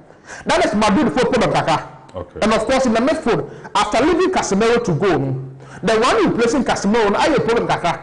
And to what we game during the weekend against Osasuna. Only opportunity Elmo Ceballos, Femi Valverde, Luka Modric, and of course Camavinga in the midfield. And second half, no, those players essential money are there to support you more. So I was inconsistency was some part to be. Karim Benzema didn't say what they go the goals. No opportunity started the game. So I'm at Madrid performance inconsistency. But I thought a game this one. I don't see this Madrid team losing. Game will end in a draw. I will not be surprised. Especially a score draw. A score draw. Maybe a 1-1 draw or a 2-2 draw. Or Anfield will not be a bad result. If you don't winner, remember my best slim chance. Remember my slim chance. A game here, the TP a straight draw. So a win for Napoli, a draw for this game. If there will be a winner, there's extreme one for Real Madrid football. I don't see Madrid and Napoli losing today. That is a game I ever seen in the UEFA Champions League. I thought say amount for interest. Look at you, I was really Soulja. Okay, I know I and Nabi na yatinaka. Meaning champ match the hen out share. Liverpool, Real Madrid, and also Frankfurt, Napoli. I mean, starting with Liverpool, Real Madrid, and then this particular game, apart from the quality in the past 2 weeks, two sides in a parody, and I say two sides, at the ball on board, histories and records, and so gamin this game. Okay, Madrid winning Champions League for a third consecutive time. Liverpool was a victim. And I actually crown Kawan Shiroti Neya. What was the concerns about the squad depth? Would have the best opportunity or the best cushion. I would even prove probably Real Madrid board wrong. Say I complained about my squad depth, but I still managed to do something out of it. This particular game, two sides in a favorite, most especially Liverpool revival in their past and their last two games. English Premier League. Maybe kind of what I said with how they won over Everton, and just recently with how almost their weekend game in that particular manner. The whole Liverpool said Neoma be Sisa. And I did about Liverpool in key players or recover from injuries. On himself for so long the time. na Roberto Firmino pra only say for so long the time na Firmino Tavares were pra Virgil van Dijk crampo the NBA na yen kan wasem but only me be ya adwene say Van Dijk availability de bia no say enya crampo or the stability eba Liverpool defense and playing against Real Madrid on many occasions so they might come on this platform say Madrid team no our defense have been very porous from even last season on the Champions League.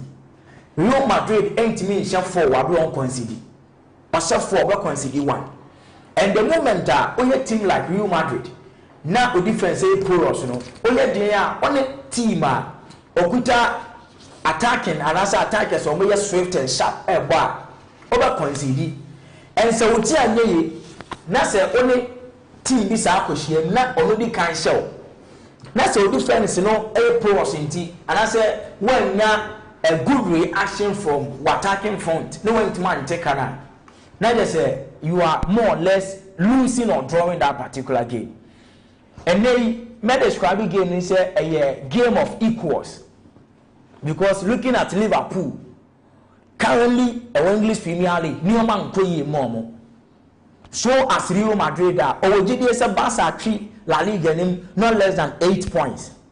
And so we will be a Champions League and the redeeming the image.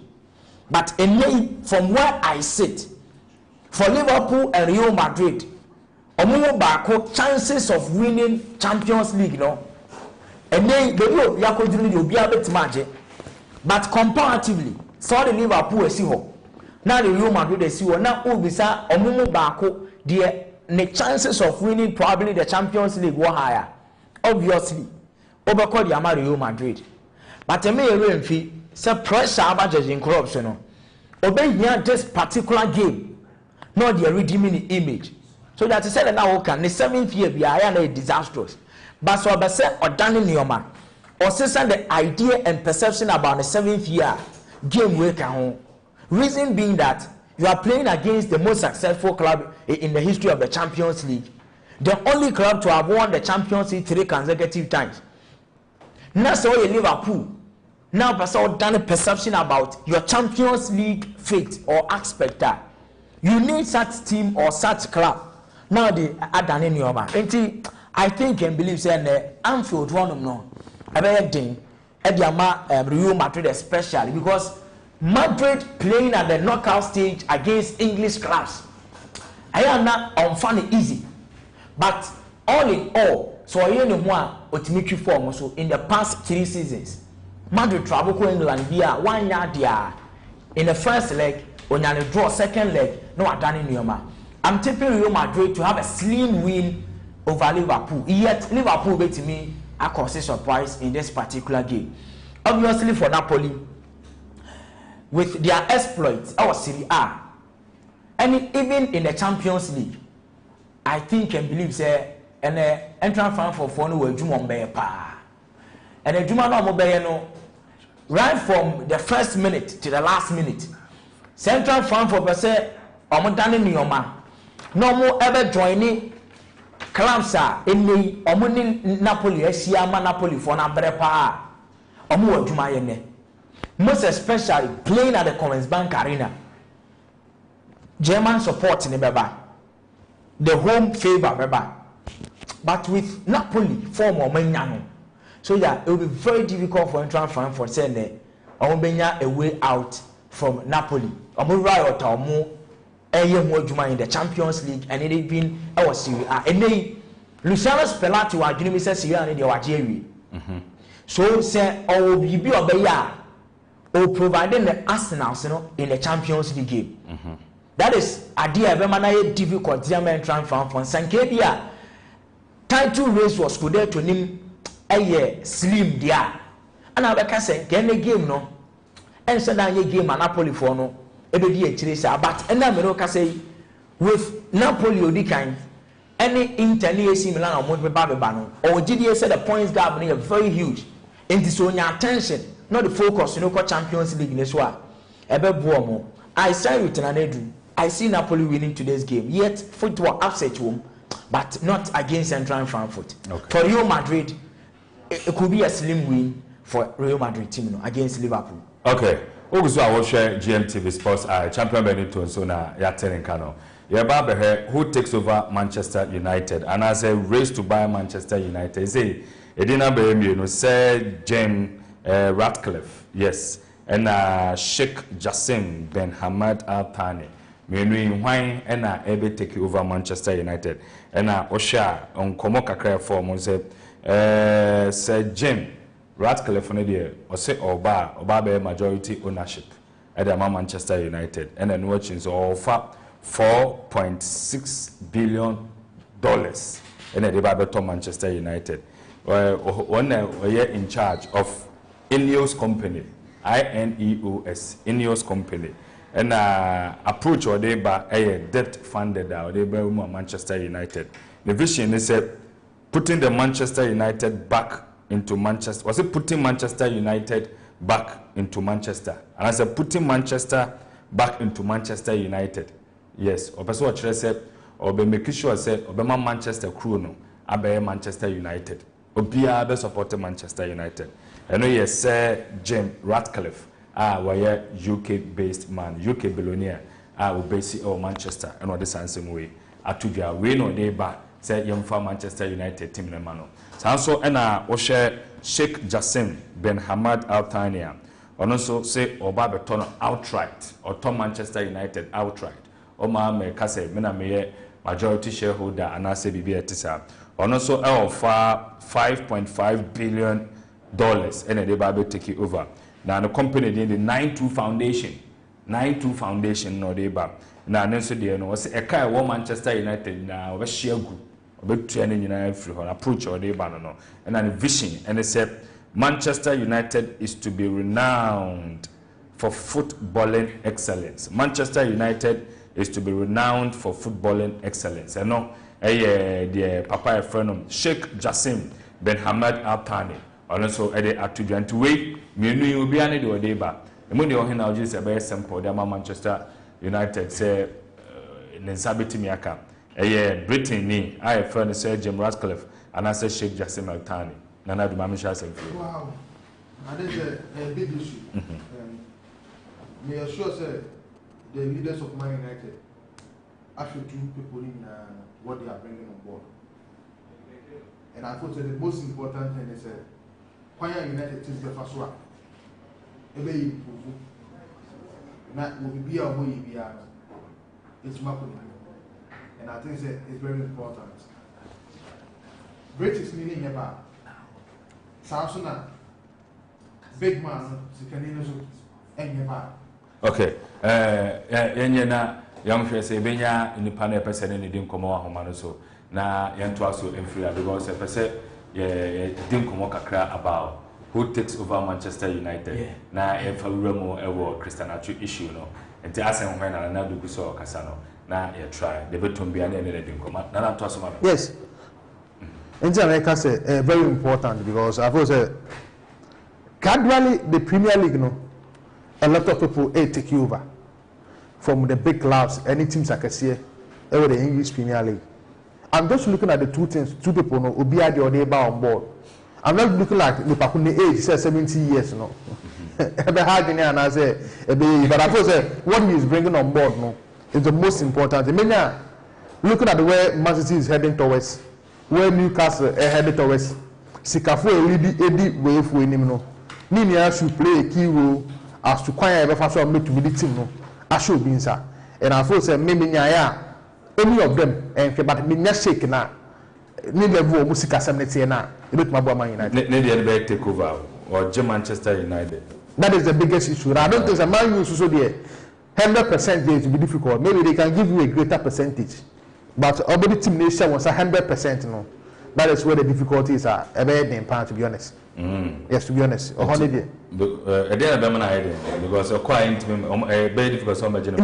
difficult. Man City and how it is saying. Man United a greater percentage. You should be shaken, but then outright. But you get the majority say. But Nutina, Mr. Sir James Ratcliffe, no.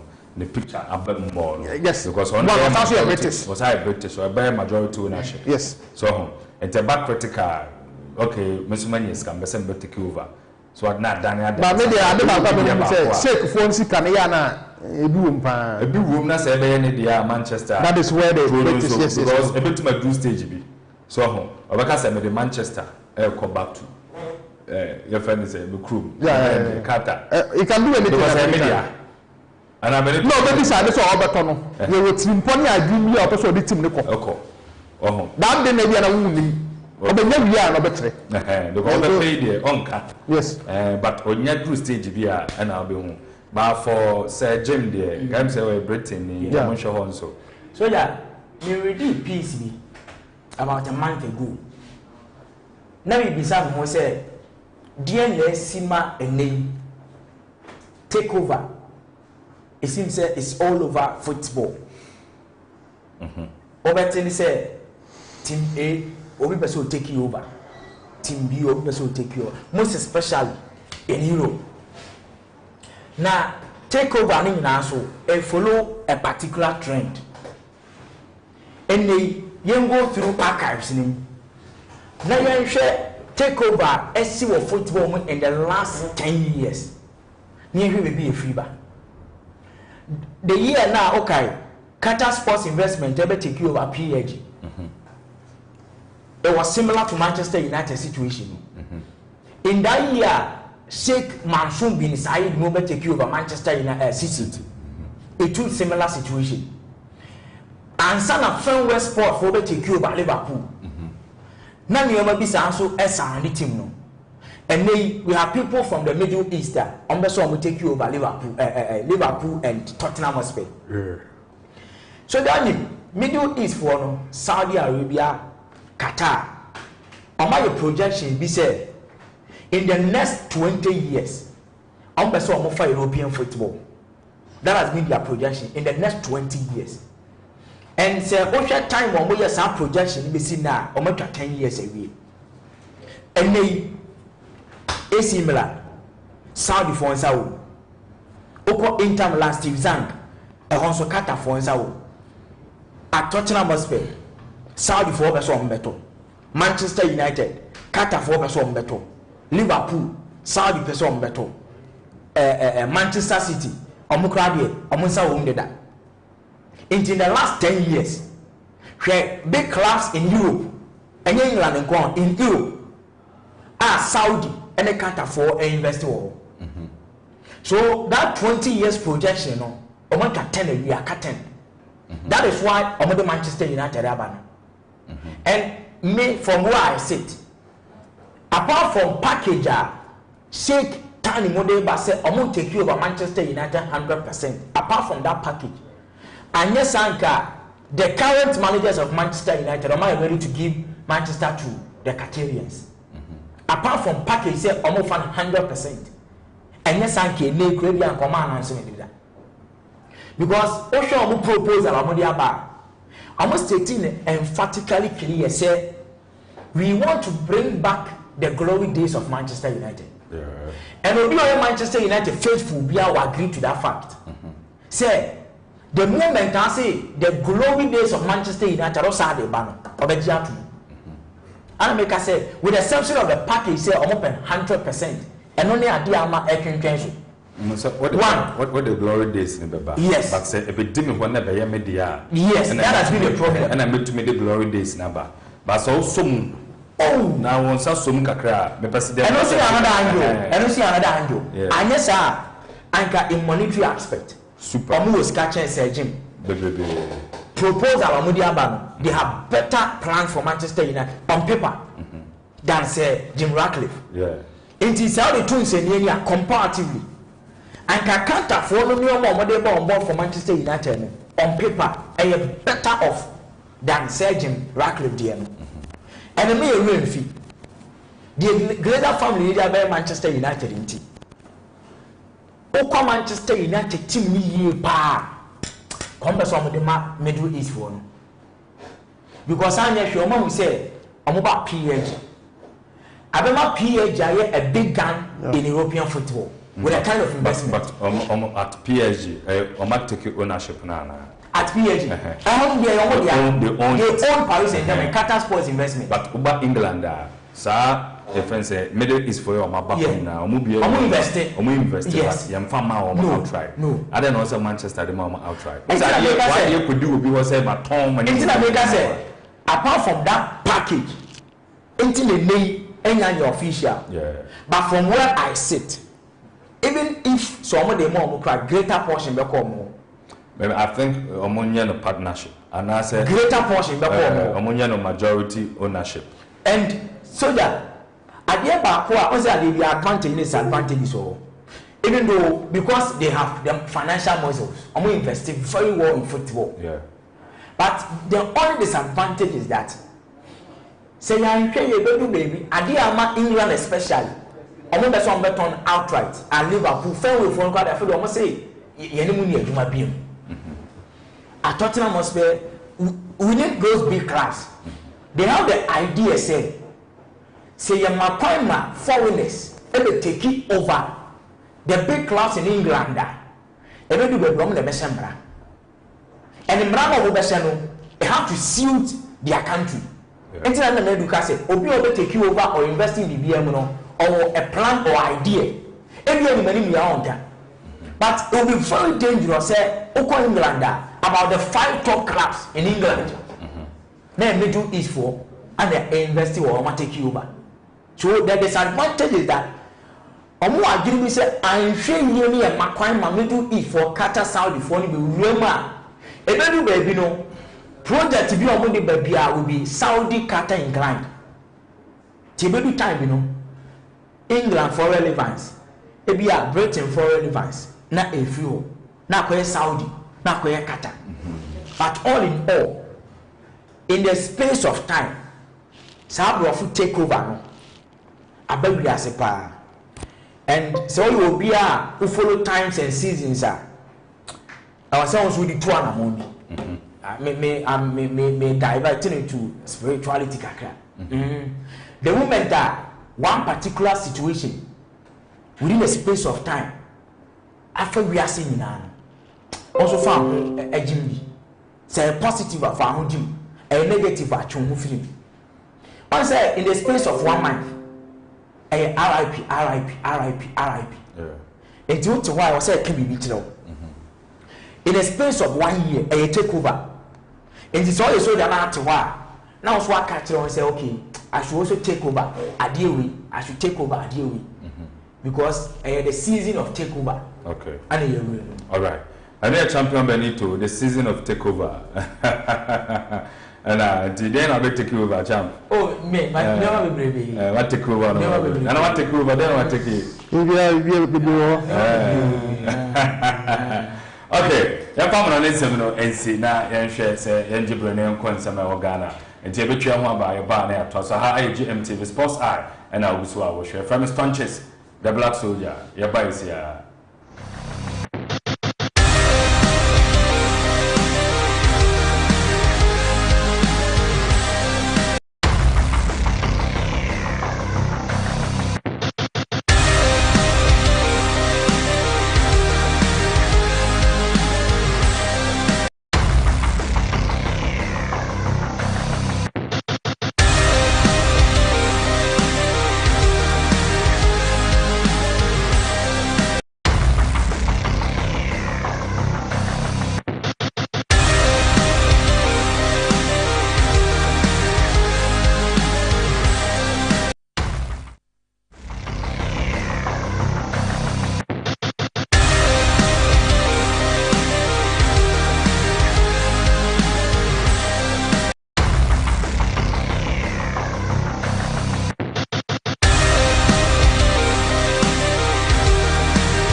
Rwanda, Kigali to be precise.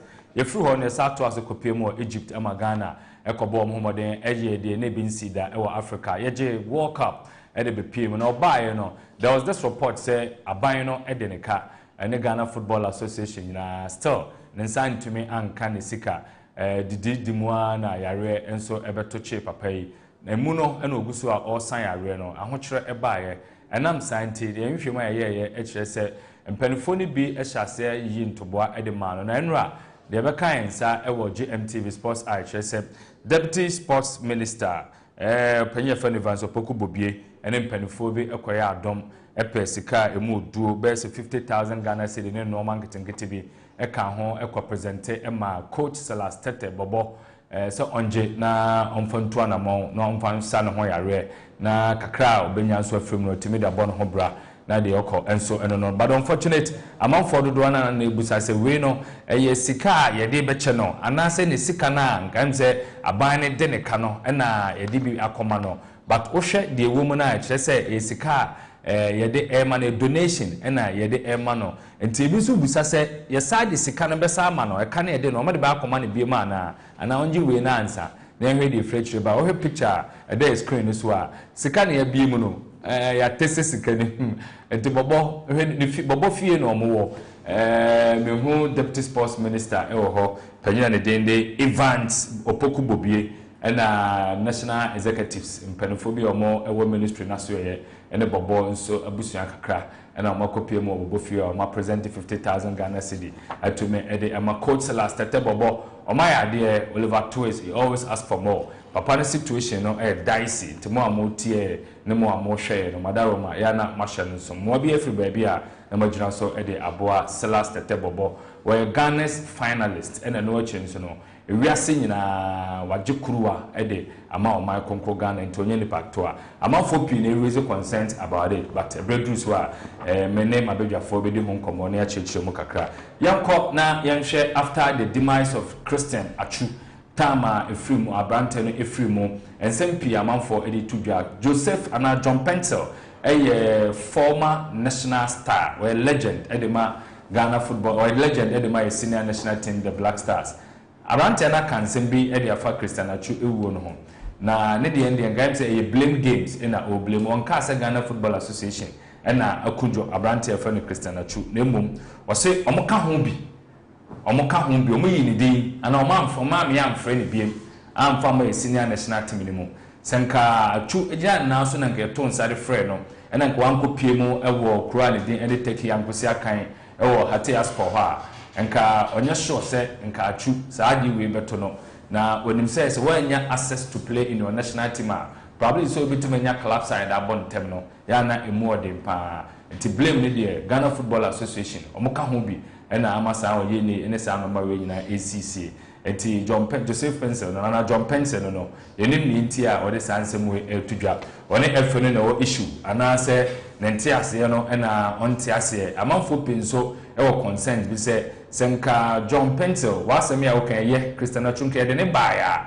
kebe ne wakaso de ne be wanyini nti nyame enenim no oye ti John wasem no ye bi de akiri na ya hwe no pomas basa ntokoro konso mo see you from na na amponsa ono so de nsem bi atudwa wose opiti coach Benito Adamfo Zebo ewo lack of team consistency say omo winning ne echina no mo hwenu so besa winning na no so asa akoda ne bo achi beden asa kotoko winning streak no entume ento aso o winning na echina on winning eno na ema coach na papa efe na ya amponsa wo yes yi odima komasa sante koroko ojina so akase coach efe ne Zebo oye no mo pa for lack of team consistency kwan obefa so mpo mo parody ne team no ene ode asomasi na ebo china onfa we mbo ene goalkeeper we na eda echina chi ne ede fofora beda na ho nsem bebrebe na ya mponsa na kasei ebredruso a ebechichire mo kama enso atrama FC nso o assistant coach ne den ede Boniface Aipe ono so akasa o se komase asante koroko they were lucky pa no munya ya enka da memenda no ko so nkomo chiwo mo no mo lodu omo edi omo sunkunim na so game ni wie no obi antumi amfa ball Anthony Yonkwatenem So this and many more. You better home komo kakra. Na ya share asem so a eda pono so. Asem a eda pono so no pay ye di home komo eye mienu.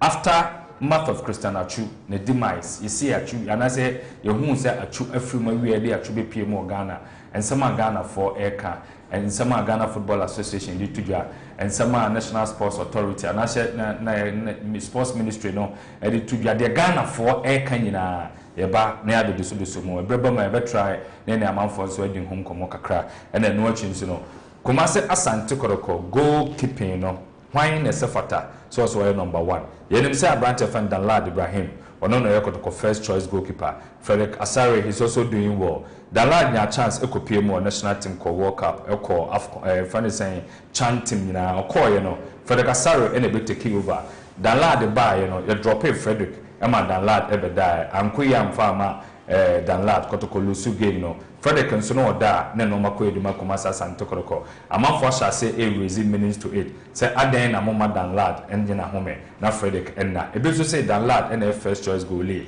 ebi asida Kwame Ba ene Abrante Freno Felix Anan Kwame Ba was once okay yakwa homa no so na yenim komo ento aso emfiri ha yene Sir Franco Naro ena twetwem komo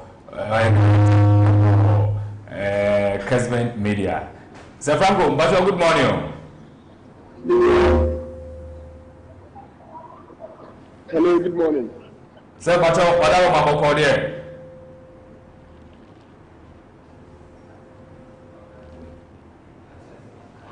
Oh, okay. It's unfortunate line I drop here. Say everything to na ya twa so ne na dim komo. E de afra ha GMT the Sports Eye and Ogusua wo share. Nana there's a summer a war efisem na but say no ball so no it menim baby a obesha say e dey free dey ball so na wow in some also I don't say Metatio Frederick Asare and of course Danlad Ibrahim issue no kaka a concern kese ba me pa because at this stage you know we are so many things na ya stick. Asante Kotoko mo boku no e per result. E hunu bi penti na wo ya ade bia na wa fa ho adwene. Okay, then try say this time I go to ma. Your name is Franco Naro and Aidin Komo Kesbe Media. Sir Bacho, good morning. Oh, good morning, Stonchist. Madam, I'm going to say here.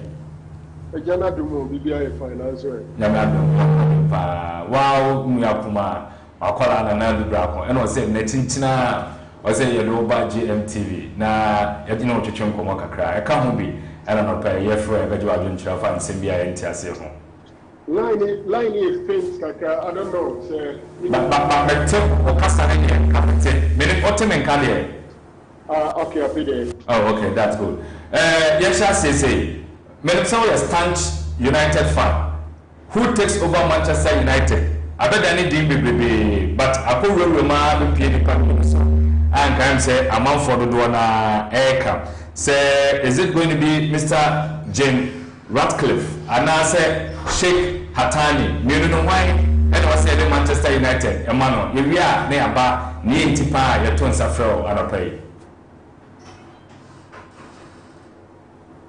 Hello, Stonchist. About what? I can hardly hear you. Say, but yeah, men some fro game na young say better to come out. What are Roma? Okay. It's unfortunate young woman no any dim chamo but you try say you benyano na and no adjuchem komo area free another. Yes, so yeah. So now I was talking about the situation that Kotoko finding myself in now because one, they will need the result. And so anything be a compromising issues, you know. And your coach be a better situation as that is true. It will be plenty who ya be what I did.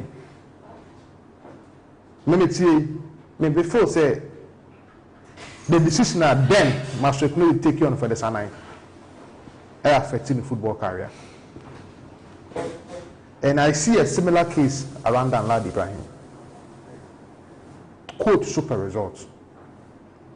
That is why it do our time here. Yeah, me who are both coaches and me who say they really work hard. That is why they call them managers. Say Pep Guardiola do baby. Now Claudio Bravo, any person near the same thing. A big na coaches akase, Mark Andre ter Stegen, any Bravo near the same thing. Chelsea do baby no more Thibaut Courtois, Peter Cech. Real Madrid do baby near Diego Lopez. Any Ike Casillas. A big baby na PSG or Donnarumma, any Navas. So things are passing through this tense in a very long time.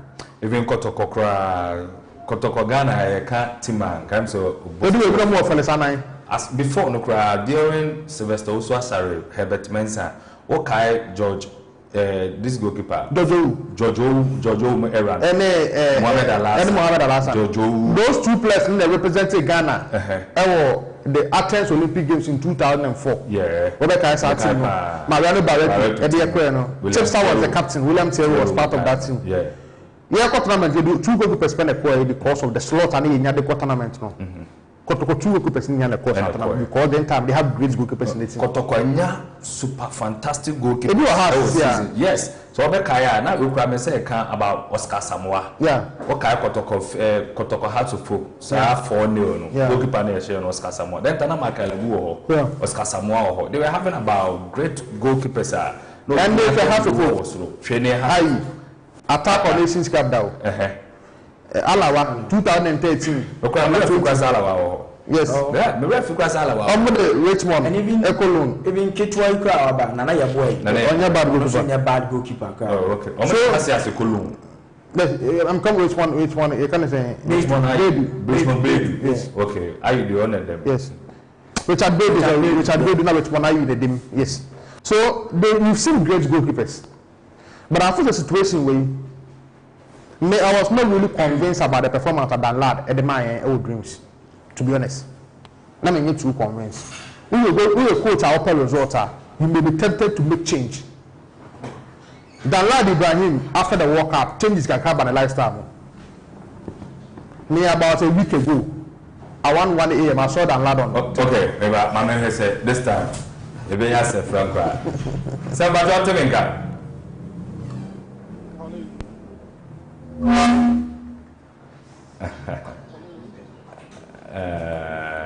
It's unfortunate.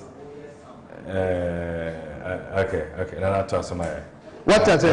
So issues kesiye. Your players no come hano. Kakra bomb nsema their attitude changes. Obi no opportunity get that bigger exposure now. The attitude towards the job they are doing, esesa. Dan Lad no opportunity. Akwa na 17 World Cup. Akwa na 20. Akwa na 23 Nations Cup. Akwa senior World Cup. Me we sure talk about this time media. The experience our Gauda national team should help us and go. But I call World Cup by one game. That is against Dreams FC. I'm not too convinced about the performance. Before say kakana ban nsem attitude getting bo has also. The last week I saw Dan Lad 1 a.m. on TikTok. These are things normal days. When someone is hungry for success, men can't say how you're bad, but the timing.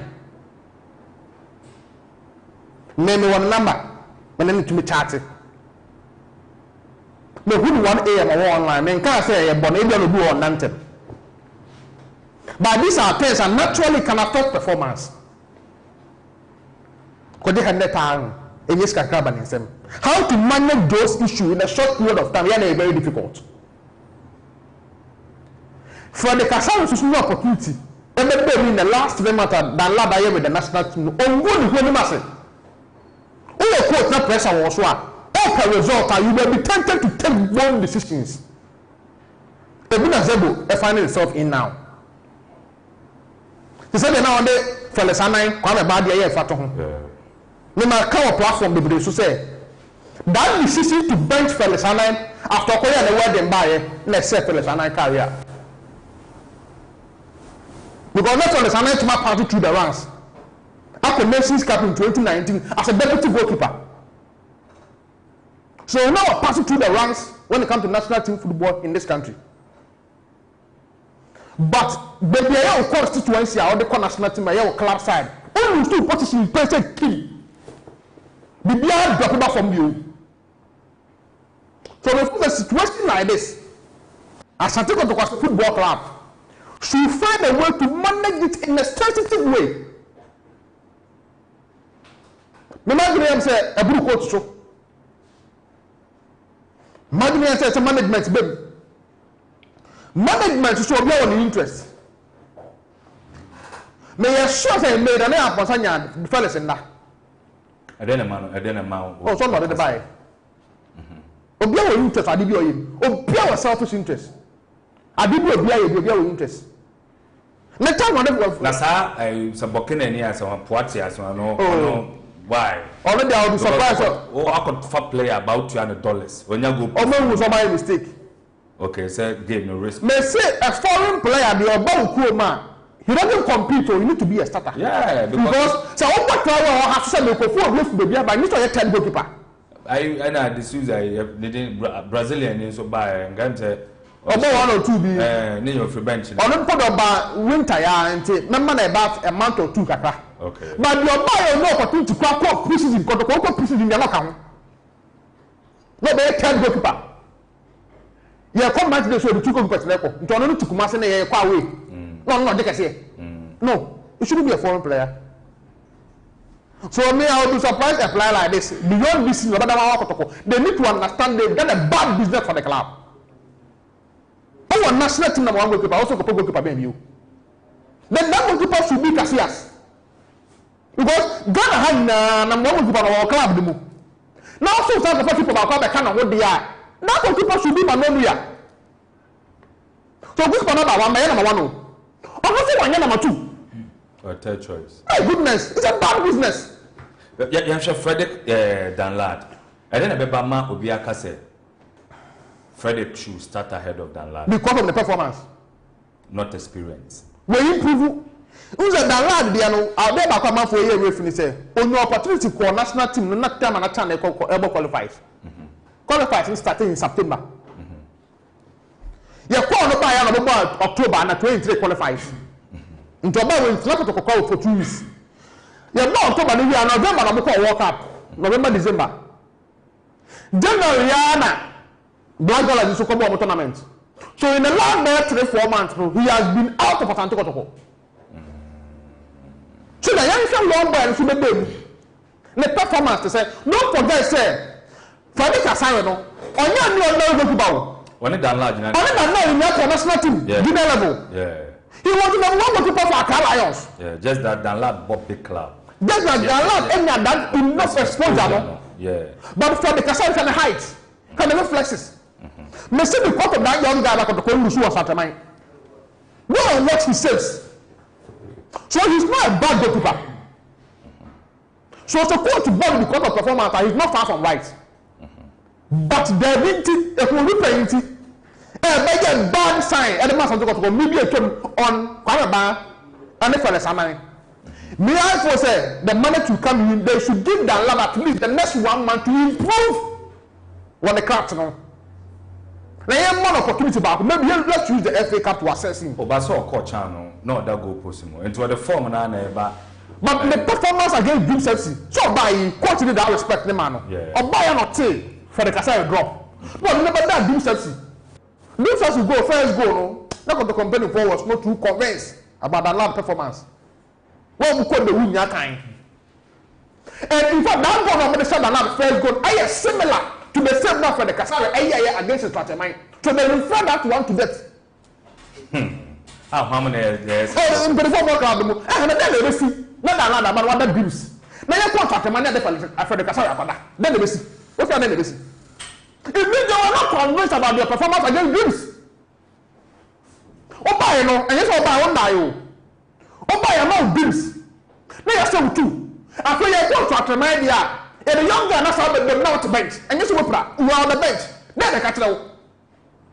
So my ball dreams. It means what dreams, no, you are not really convinced. And in some way, even a penny for the okay, yeah, this time, Evenya se Franco, na ya to aso the free hanima. It didn't be remu straight. Dan lad, Frederick Asari issue near her Christian Achu. They take on issues and air caucus. Sir Bacho, good morning. Hello. Sir Franco. Yeah, good morning. Bacho Temenka. Good morning. Oh, okay. Yansha say, Enra Chi ena yede abrante friend Christian Achu. Ngam say nufunu eba Ghana. Yamon komo kakra. Your take on ne demise no and some amount for keka.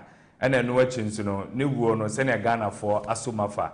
Ajumain what the actually actually for so many years. Many of the work of home. Well, Medasi, my main chair with you for Stonchist. I think that Christian should be okay here. I idea will be no be any national. But I idea Sebi, I'm will be able to say. I'm sure what Achi has been able to achieve as a footballer. No, idea you will be somewhere that you are any dada, and I say will be any dada.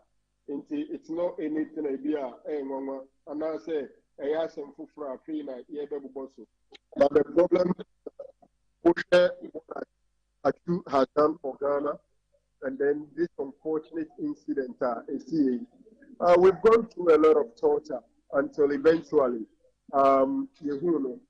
we are no I'm sure say family no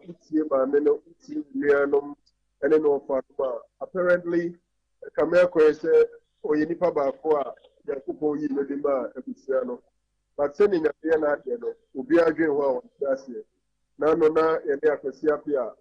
former Black Stars professor. He discovered Achu and invited him to the Black Stars around 2012. And Usha what Achu went through. It may be not GMC football no crowd, but at the end of the day, he went through the surgery successfully. And if you look at the incidents, and Sakrana, fake liberty, Uji who are one task here. Say, I did the movie be fair. The same community, Ebusia, on Ghana for the Yinano, you're faster than Napi, Yesha, 1 hour catchino, Yakupo Miti, I do on Babano, I'm so happy say about that of Obemano. Or mine and Casa, na ye dia any ebusuan no ya wo hwe ya oba say eventually is found across the globe, almost all the big boys, the big teams, and from first na actually indeed it shows the Christian achievers as serving a situation football very well. It's not easy to play for about 3 teams in England, play for FC Porto, play for Ghana Blakk as an emerge as the best player of a tournament in 2015, scored the best goal of the tournament. He's paid his due. Before the cracker, the pension and Bonyam, na Uncle Baby. Ghana phone P, wa dream be say, senior, Games or mining in a Abeja seminar atumino. Senka ye bibi edit Christian Achudin to Oswa, and Ka Musu says Sabinka, a bit of my shen and Monyamashe. Abusiano so ni monyam say abrante na be ye bibi ma Ghana no we ene to no we ne de e kire say o kwa be mu say Christian Achu wo ye say nti na de we tu so wona san kofo na ya adwen. Yeah, we know we are doing. As I speak, I've read a piece that says Nashville United fans episode may contribute nanka we didn't play school e Ghana baby a family ni be choose nanko ma be school no of Christian Achu. So I think that the ABB say I did before. And more be I did say yeah, best way to play a dear wua. No, this is a special case, is unprecedented, and probably for the rest of our life, we are not so much likely to see such an instance again. Until a idea ABB there the Shen Munyama, Madriam say a no quite. Abainenje ana say enkoye abusia abusia no ne aba na yemi barrier efoma no aba no hwe no ya sama sebe the Ghana de show de ato ewo amonode na mu bie ni ho a eya global recognition mu bie ni okwe mfa de se Ghana embassy ewo ho no ono edi aninu ama oman ni mu aba mpanyimfo ebe sebe emu no afawiem chen ama omampanyi abedi akire ni atite ni anintu akwa akohia nita. For me, the thing has already taken a global situation. I'm even expecting that Yedenya Hohoa or Mube Free Amonone Edia Turkey, England, Newcastle, Chelsea, any other. And I'm sure with the international area protocols are there. And here a idea we got the Melbourne energy on them.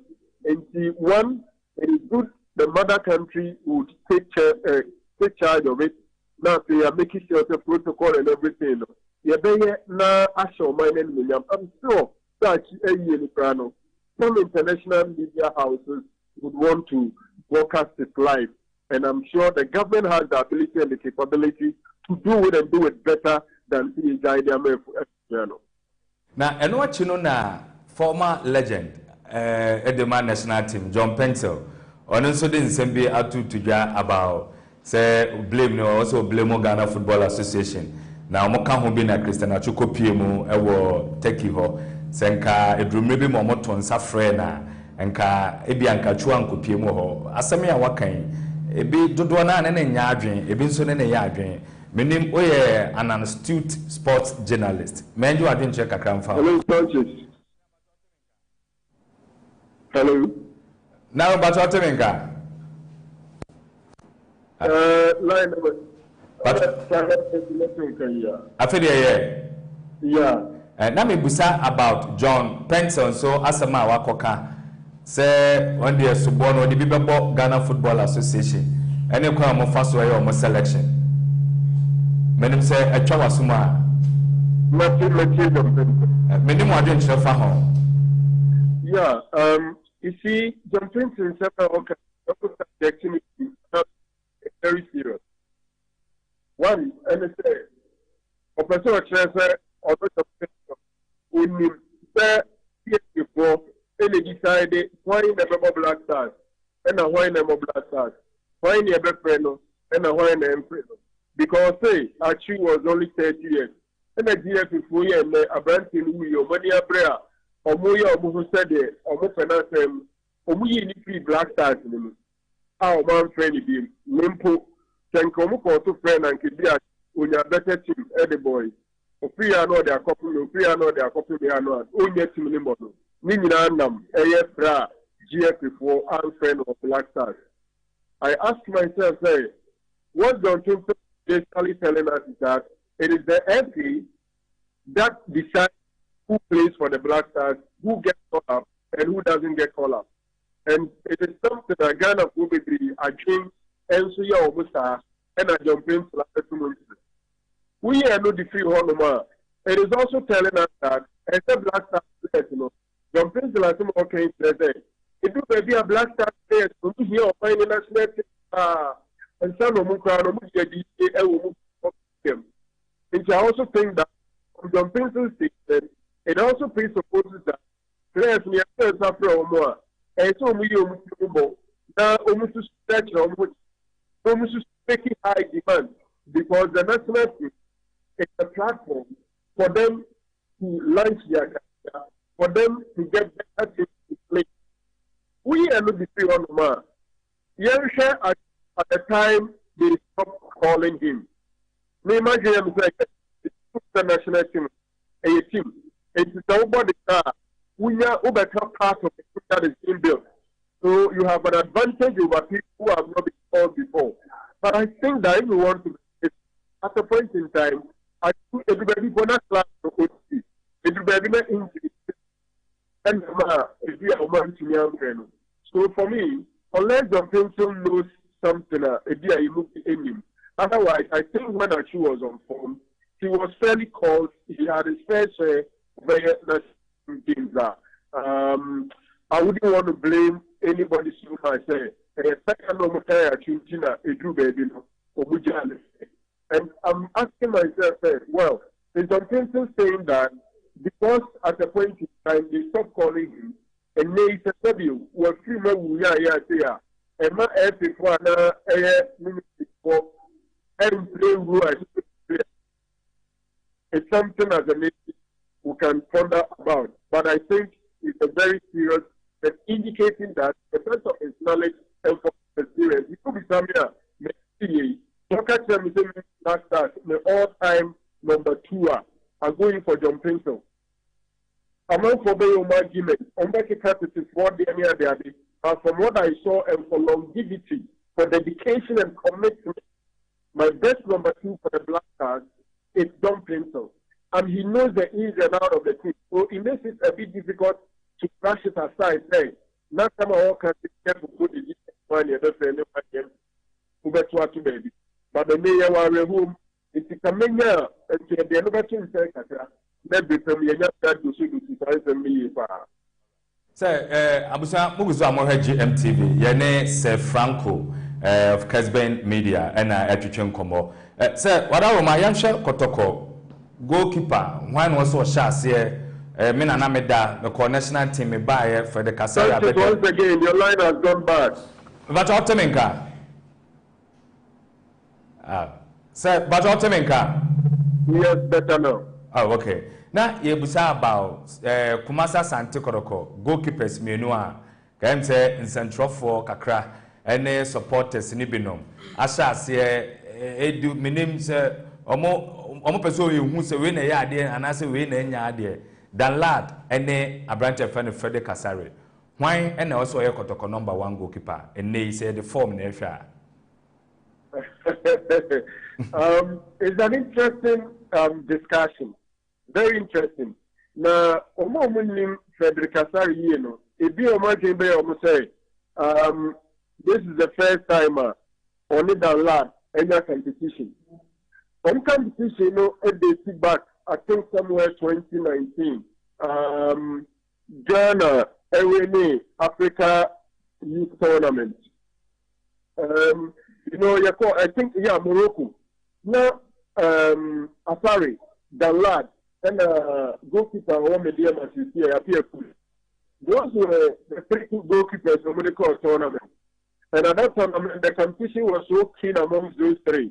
Because I think that it could be every Aspa Academy. Now we have Morgana League Biafra. Frederick Asari was the captain and the poster boy for Accra Lions, then playing in Division 1. And one interesting fact, and Asari was groomed by former Kotoko goalkeeper Oseb Watson. In fact, Oseb Watson, intuition reflexes and the confidence that you see some of the Oseb Watson's reflexes in him. And see, they know themselves day back. Now, I also think that the ecosystem is good for Asante Kotoko because these are 2 young guys, all below the age of 23, and then putting up so much super performance for the club. Mijidi is Ebra, Koba, Dalla, Eko National Team. Now, man, for GD is Burkina Faso, another foreign goalkeeper, so it was a bit surprising to people when they got to know that the young chap, Frederick Asari, has taken over the mantle from Dan Lad in his absence. But I think that for the games that will take you over, Wasreze indeed, he's a great goalkeeper. Dan Lad returned, and as is done in most clubs, the number 1 goalkeeper, most coaches will restore the number 1 goalkeeper. And see, that lad in the dream team, he was restored. Honestly, I didn't know his psyche and the fitness at the training ground. Our coaches decided immediately to throw him onto the team when Asari was on seat of form. But indeed, Alkoya Amadallah, they gave the chance to Asari and he scored A+ in that performance. It makes the argument very interesting. I've followed Omwankasa Bantani Omochi with the social media. Ubisami America shows that these are 2 good goalkeepers. it's a bit difficult to say the way better, and I say, but from the experience that lad has going to the World Cup, playing for the third team, and from what he's done, I think that he deserves to be the number one. Form, a temporary, class, a feminine. That lad has class, but then Asari has form now. One interesting thing, yeah, there, I'm giving you any Indian central for you, a common thing. So in local national team, in local players, and as a home-based players, so many chance to play for Black Stars proper. A good number of them. I'm returning to our club now, number 4. There are a good number of them. From Fatao, from Moanasa, from Kofi Amwako Ashley. Isaac A good number of them. Of course, no bar, not a coffin. I don't know what is happening. But for that lad, I think that after the World Cup, he came and played well for Kotoko. But after the Cup, better just one game. So they lost. I'm not too sure if we can say that Kotoko lost that game against the 2 goals to 0 because of the last inefficiency. But at the end of the day, by Kofodi Asari and Twasu, Asari a super game after he took over. We are goalkeepers in a headache, but maybe you want Asari to continue. Now, what can I say the lad is really because they are both good goalkeepers. If you ask me for the next game, from what Asari did, I would expect that a person of Twasu. Maybe the lad after the champ tournament has not recovered fully mentally and probably physiologically. So he may need a little time, organize himself well, and fight his way back into the goal post again. If you ask me for now, I think Asari should be continue. Oh, okay. Sir Franco, you do see now what to ask why Juma. Quick one. Kotoko betima retaining league, no. Per performance or put up with. And Adriana. An interesting question. League in the to be very frank with you, it could be anyone's game. Okay. As we speak, absolutely no doubt, Adriana is the favorite to win the league. I've said this before. Even before they went to beat Hasselhoek, they left me 3 teams and a big stage where almost ability. Hasselhoek, Kotoko, Adriana. The team is in second position. Yeah. But I still think that Ube here the financial muscle, Ghana League. Ube Baby, here a lot of things apart from Lobayan or Parkinson. They do one of them teams, relatively smaller teams like the team, they will be found wanting. Adriana interestingly has the financial muscles when they decide then on all how to win the league. They have what it takes. And it's not a common practice to see Adriana play so well in a away game like they are doing this year. And then almost Kakra Honum. And they Omate Kotokone has 7 points. And we've done some 18 games. What it means is that we have some 16 games to do. A long distance to, but if you ask me, yes, Kotoko can win it. The only thing, I'm working with Kotoko, they say, you need to perform well away as well as at home. Yeah. But the current protocol team is not doing well away in the crowd. And no, and I'm because if you want to win Ghana League, now we are Kotoko. There are several venues who call Kotoko away here. So, only the agents are over.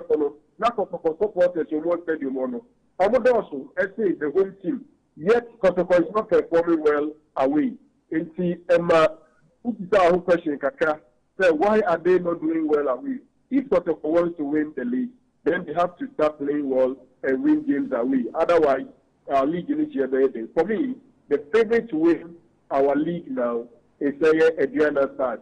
Kotoko and Hasselhoek, then they would have to go the extra mile and make sure that otherwise, to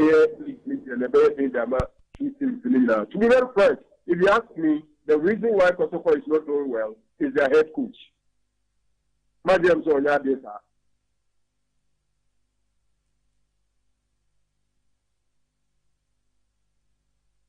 Stonchist.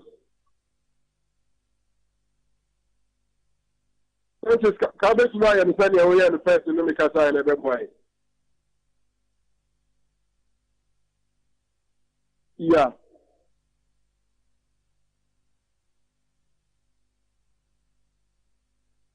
I can hardly hear you. No, she could quiet.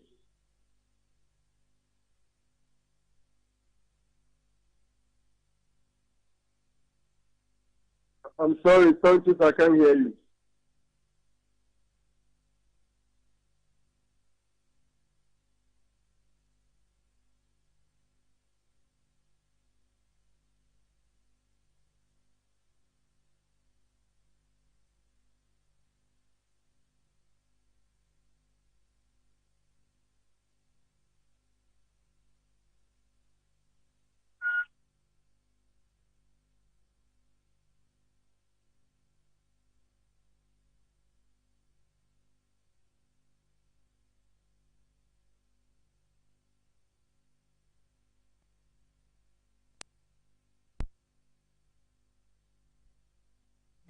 And your crew man, at any time, such issue basically, it goes beyond technicalities. Even though you would want to listen to the technical aspect of the situation, even now we say Franco now we say based on form and good performance, why not also that? Yeah. And baby a kotoko egina sisiano or fighting against two aspects of football. One, to defend the Ghana Premier League title. Two, to keep good performance. Yeah. And also now Franco Naroka said Ghana Premier League go pass Soulja. You should perform very well away, and you perform very well away. Yeah, but I may catch you say a dear backroom from a Diana bit my manager league, you know, as I didn't. Good performance will feel, good performance will away. Yeah. Kotoko performs very well. Away, but if you not a so and then pressure was able to deliver very well. And it's the immediate success. Why they performing at this stage? Obviously, Frederick Asari. Because in the space of 3 to 4 months, Danlad was absent. Frederick Asari in that post cinema up to this time. Yeah. And me ya konya hwe Kotoko nso atreman game no. The entire omunpenyin for beka say Kotoko were lucky say oman lose that game no. It was because of Frederick Asari. Saves and crucial moment or deliver ma Kotoko team no. Na ye kama pa. At this stage, me especially, me mpentemu nka say yema Frederick Asari nda or yema Danlad Ibrahim nda. But before every game, say nkomokoso. Yeah. Before every match day nkomokoso. And from where I sit, I still believe that the management and the managers of Kumasi Asante Kotoko should tackle this thing very well because they are crucial and critical. They say the young can ABS pen. And in going forward, say per se, Sadiani Biembesia at this stage, also Hemwasem Kapa. At every club, a seat. Mekai, German national team are facing similar problem. Macandre Testejan and Manuel. Yeah. Why then na? Manuel with his experience, they be a Onya Pahan no. Macandre Testejan with his current form. Indeed, Spain Junior same problems. Yes. Like that. Unai Simon and David here. Why then na? And those times, and so Casillas. And then those times, the Barcelona goalkeeper. This guy, Victor Vades. Victor Vades. Yes. That time, Victor Vades just Champions League. Yes. Indeed, in the current football administration, it should be said, I was sensitive about it. It could happen. Me, Kotoko going to Dreams, Akobo. When I'm saying that Danlad in training for 7 days for Kotoko ahead of Dreams FC game. Okay, that's a certain or buy. Yes, he was rusty. Okay. And to me can on our platform, you should say it wasn't the best idea. Said Danlad in that particular game. Because national team assignment are entirely different from club side. Playing for Chan, entirely different from playing for Kotoko. Playing for Black Stars whatsoever, totally different from playing for Kumasi Asante Kotoko. So that game, I think and believe, say I'm more than that in this particular situation. Because a couple of fans who conceded 2 goals. To say that in control draw similarities, say the first goal at Danlad conceded, if you see one shot, the man Frederick Asari save here. And then I raise this argument and debate. But man, can you say, and can you out of respect? And I'm said Danlad in that Dream Service game, no. And maybe almost a Frederick Asari when you top form, called that Dream Service. Probably Danlad been about 2 weeks, any team now training. So against in Swatzer, man, maybe a Danlad Akoda, and this debate, but all in all, to sell American canoe, issue where goes beyond technicalities. Say, Jama say resemble any other assistance in Nkwan, goalkeeper's trainer say, Omunkwan tackle issue we are a problem. On say Felix Van Anan, and the crime by issue, eventually, the Molu show me in here. Indeed, I'm now. I'm a similar incident, yes, now. Management decision in realm. But the manager dies in say the moment it goes beyond the technical aspect. Now management selfish interest beba. So me say disabled. Me ebi a George Watson. Me goalkeeper's trainer. Ebi me assistant coach. Deciding on as to who keeps the post for us. And yet by way of selfish decision. But the moment because the management in room settle score, I don't know that selfishness in the baby. That's a time your coach. That's the one to my address. We have just all the dressing room. Oh, who here? Oh, one to my solve who to become the first. Oh, here. German in this Spain, yeah, kicking now. It went to the FE. And to your keeper or your coach at now, so I'm in charge. As soon as you better, as soon as you want that. So that in doing that, you should be sensitive. And then I make us say a good technicalities in this one. Management should come in. Do we have good technicalities? Oh, for where I sit, me can on many occasions say, could say disabled Nankasano or no reservations about him. Okay. And he may can but mean deciding man. And I'm so they mean can but at this stage, say many a different idea and perception about the culture. Sadly, we can. Okay. Na ehwe kwa be faso ntinya me adoma weekend kotoko bebo FA Cup omo kodoma and there who say very crucial against the best team in Ghana currently now say kobo odoma doma so in about 3 seasons and your favorite ground for Kotoko say last 2 seasons Kotoko ball draw yes and the last season we win yes and this season onyanko yes and he say this is wako draw and he say oh at this stage pressure who takes the goalkeeping depart and who takes the post. Now so I say, oh, you should FA Cup, only the best team in the Premier League. Ekobo, the man so your favorite ground for you. Now they take a decision where keep a view of them be under pressure. Okay, goalkeeper view of them be under pressure. Mama call. Good morning. Let's say. Asia actually so who here? Then you may ask pa. My name stories edit to you. Maybe I be share free. Me share free Kotoko. Then lad ne Frederick Asari. And what me can ha say Dream Service match would do. Me no me expect say nka Frederick Asari better. Because the lad I call Chan no the performance are ordinary at the Kotoko na Frederick no. And yet bad. Because then share ko bibi ani no o say we penalties at the ma Kotoko. Ntini dey ntina the lad free Chan aba na be ka say onko dem enfama Kotoko. Oh, why first goalkeeper but oko no. Adwuma na o jai she ni nua ketwa ne nsa na no ano so no oye no.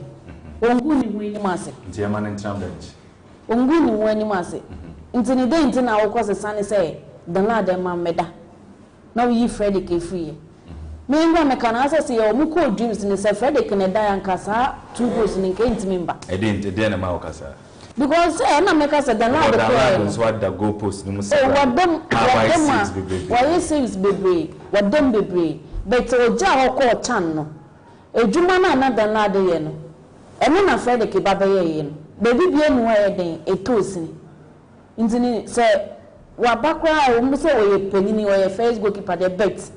I was saying come my friend the keda go post na can you kwan some man than the better so because you show am ten fake up money betchim after the match omo the penalty say yi betchim free no me ni betchim club officials ni bi din komo omo so omo mindset no madro mo de ban said the lad neda go post said the lad neda yanka dey na nko mi kotoko free I dey tell mo kasa because omo nim you with download that go post yeah kotoko really betchim as betchim bet omunim na ye started bet power and say kotokoko bechem na den na nedem bechem she say 2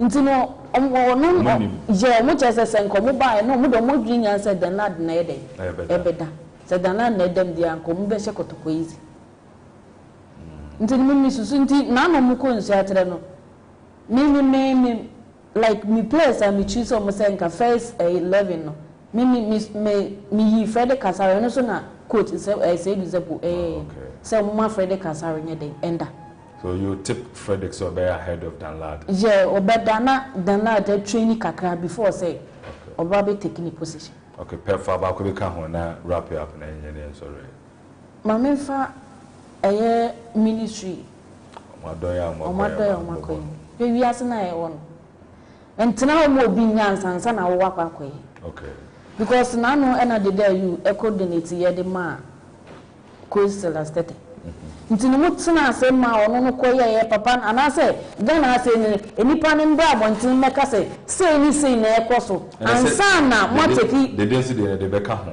they also work kakra and ma look to phone command ska ansa na ono akwa and am say na munya mo level no ntini eni kwan say wiase na eti no wotsina ho emani pane ba bonti me ka say time na me de Ghana ko na say me ba ahohia bi say na me kom sika ko was ye de ma me ye ntua nti na obi akwa donation ansa na Ministry of Youth and Sports mo so mo ko then time na moto ho ye den time na papa ne ko ahohia me na o say still na oda so want na wa ma obi akwa donation ansa na mo so da ko but up to now ngan say ye nim figure a car ministry no e de bobo but to what as it stands meaning as I say every abane de boboka abane de celesteteka abane de nika ba obi antimi ma out me ka say a cut 2 CD and I said 20 CD and now 25,000 CD just on ko tini mu ne because on the koye adwuma no nti on nim ni sika do akam and just on mu ne ba sika say na you pushing on so nka because the person me share say as obi do ka na amamfo kan bi ma na nim sika a wo ka ho asem they say abaya bro 50,000 Ghana cedi we in say a year almost donation we they say donation almost a donation to who yes I expect say en sam pa usika na ma wa na say obesa aka ho asem bi so you answer me see that's why ohia enya de papa ohia asem the entire make us ohia asem nyina ne say but then hwe for about 4 years go slash tell bi tete on me national team bia any yen can see kasem wasem a car Ministry of Youth and Sports and IGF dim wasem bia so can we say ope and I say wapene so has he admitted say omo de make but men can wasem and yen himself chroma no the moment ebi IGF do ka no just a quarter bem and then yen me current situation Sebi coach last starting to me in the quarter koniaba in this situation. Nti ya me say saa no money na ka ho nti na bia on ka ho asem. Na so ya let me say this on GMT. Obia on GF na ya adwuma bia I can say GF de neka. Obia on GF na ya adwuma bia meaning in the last 7 years, in the last 10 years GF de neka. We abide the dinner na GF. Oh, sir, and now buying a fan juma. GF into through the sports ministry. Into you far buying them. Near kept you it was coming through the Ghana Football Association. And if you know who amount. That's the meaning if you know also me who amount also. And yeah, I would now you. I coach GMTV. Yes, I know say Ghana has because we can players and say team be the player because say o kana player no so e be twi no husie intini online na it's a component to be really no this is amount because no na Obeka say San National Sports Ministry ya konkenko. Kenko da. Ebi no kenko. O kano kra e. Kenko. Cha wa edin. Ah, yente kroma na sika akono yeso de GFA ni ngo ebeko court na de ko season. O se ska. Omo ntu ama no. Ah, still nice. Bisa so omo tua. About 1/3. Yaka kam. Yaka da ho konko. But what I know is for club side there, Kotoko the end of OJ. Oh yes. And I has and so there. Enti sanet here ohia sem.